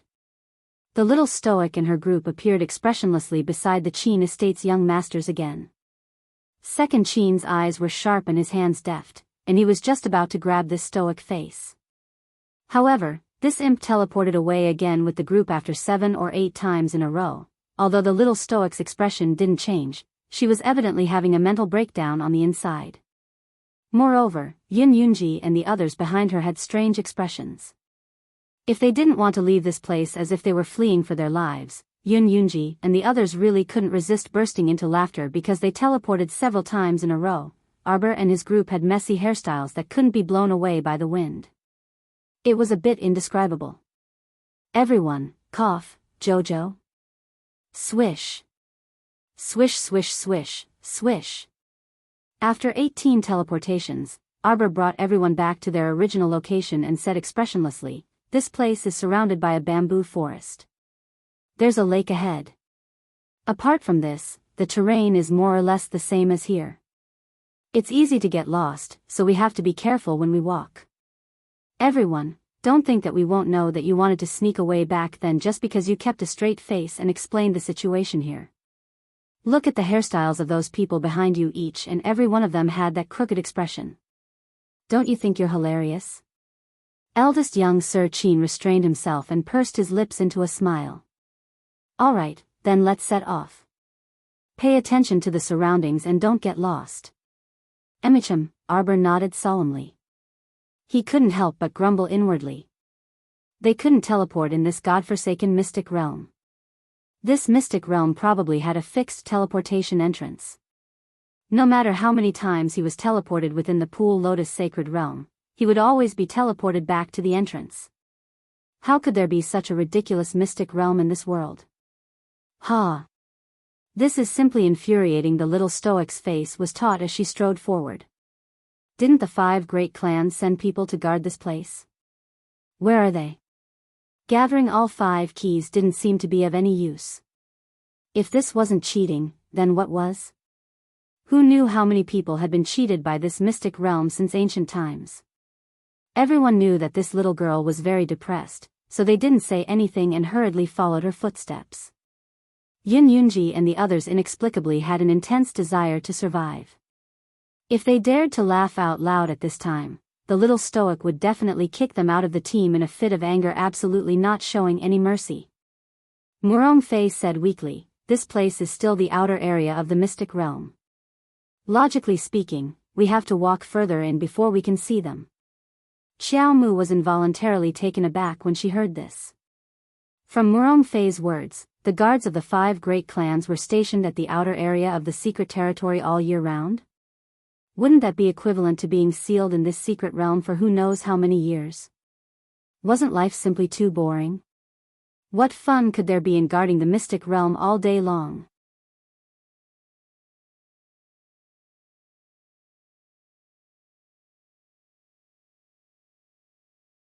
Chapter 4870. Murong Fei saw her strange expression and knew that she had misunderstood. She hurriedly said, "Little junior sister, this mystic realm opens about once every 3 years. Every time it opens, the passageway will open. We basically rotate the guardians every 2 years. That was about 5 to 6 years. At that time, the guardians would change." Arbor made an "oh" sound, showing a "I'm not interested in the arrangements of the 5 great aristocratic families" look. Murong Fei coughed lightly and said, "There won't be any problems in the outer area. Speaking of which, only by entering the sacred door opened by the gilded copper key can we be considered to have truly entered the interior of the mystic realm." Arbor! Exclamation point. Then why didn't you say so earlier, causing her to anxiously reveal her plan and let eldest Qin and the rest know that she wanted to escape? Damn! Eldest young master said with a smile, "Usually, in those ancient natural mystic realms, there are transportation restrictions and many other restrictions as well. It's not as loose as in Senior's inheritance mystic realm." Arbor's little face was cold as he glanced sideways at eldest young master.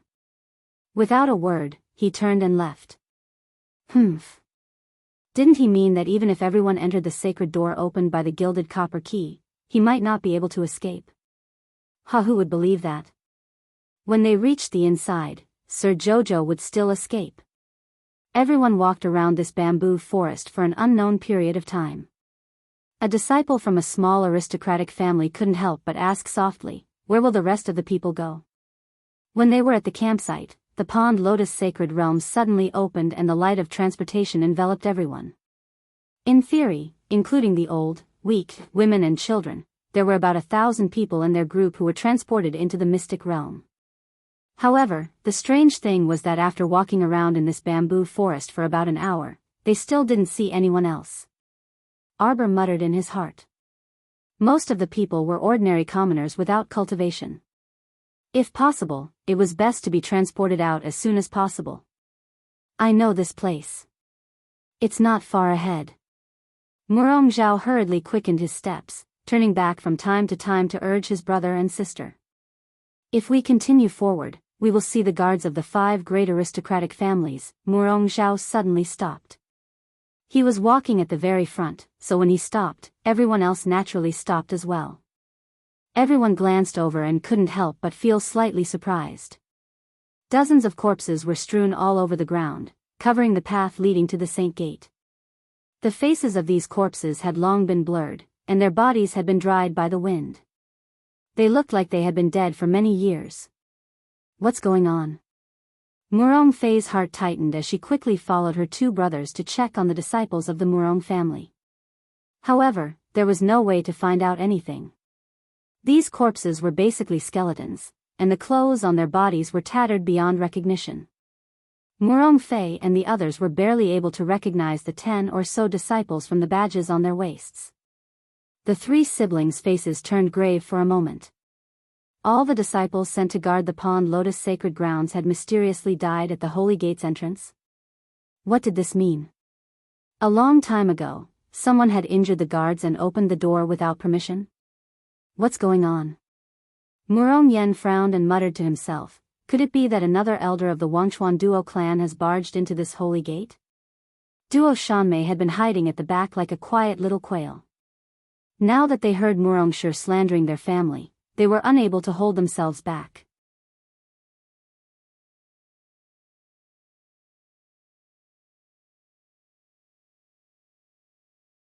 Chapter 4871. Duo Shanmei jumped up and shouted, "Young Master Murong, don't accuse people unjustly, okay?" Seeing Murong Yen looking over, Duo Shanmei couldn't help but feel a sense of guilt. Yes. A year ago, there was an elder of my clan who was hot-headed and foolish enough to barge into the depths of the Pond Lotus sacred land. But didn't he already realize his mistake? Moreover, he was punished by the sacred realm and never came out again, right? Heh. Murong Fei couldn't resist snickering. You think he didn't want to come out? He just didn't have the ability to continue coming out to cause trouble. Murong Yen also nodded and said, it was precisely because of him that the path behind the Pool Lotus Sacred Realm's sacred gate was sealed at that time. Even at this time, it might not have been unsealed. It was unsealed. Young Master Omega Kotoku coldly interjected and lightly pushed out his left palm. As the energy ripple soundlessly spread out in the air, two thick scarlet gilded copper doors opened in response. Endless white fog emerged from inside and swept towards everyone outside the door. Jojo, it looks like the 5 gilded copper keys I gave you before are useless now, eldest young Master Qin whispered with a chuckle. This sacred gate could be opened with a push, so what kind of keys were needed? It was a waste of all the effort he put in earlier. Arbor took out 5 gilded copper keys from his pocket and looked at them pensively before suddenly throwing them out. The 5 gold-plated copper keys formed a circle before abruptly coming together to form a copper key in midair, which then landed in Xiaomu's hand. The little stoic put the copper key into her pocket with a cold expression and didn't say anything. When everyone saw that she didn't say anything, they felt like their hearts were scratching their lungs and wanted to ask.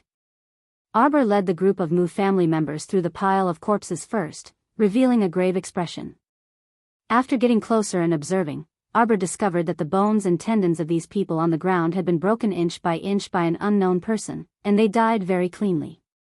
In other words, when they fought back then, it was practically a single exchange, and these people on the ground were killed by that opponent with a single strike. Everyone followed the flowing fog and stepped into the holy gate.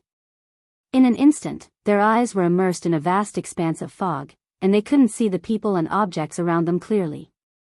Several screams came from beside him. The disciples of the aristocratic families immediately held their swords in front of their chests in panic and cried out in fear, "There's an ambush here."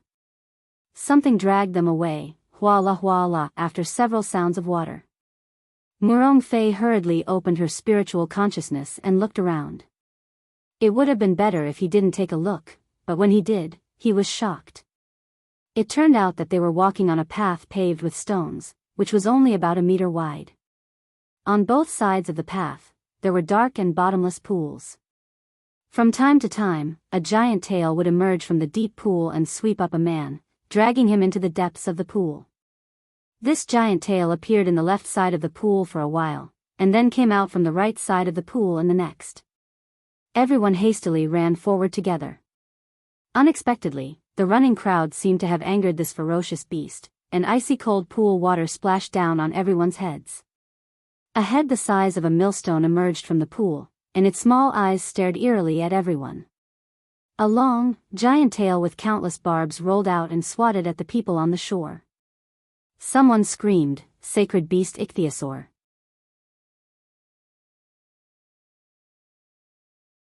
You're tuning into the Dreamy Chapters YouTube channel.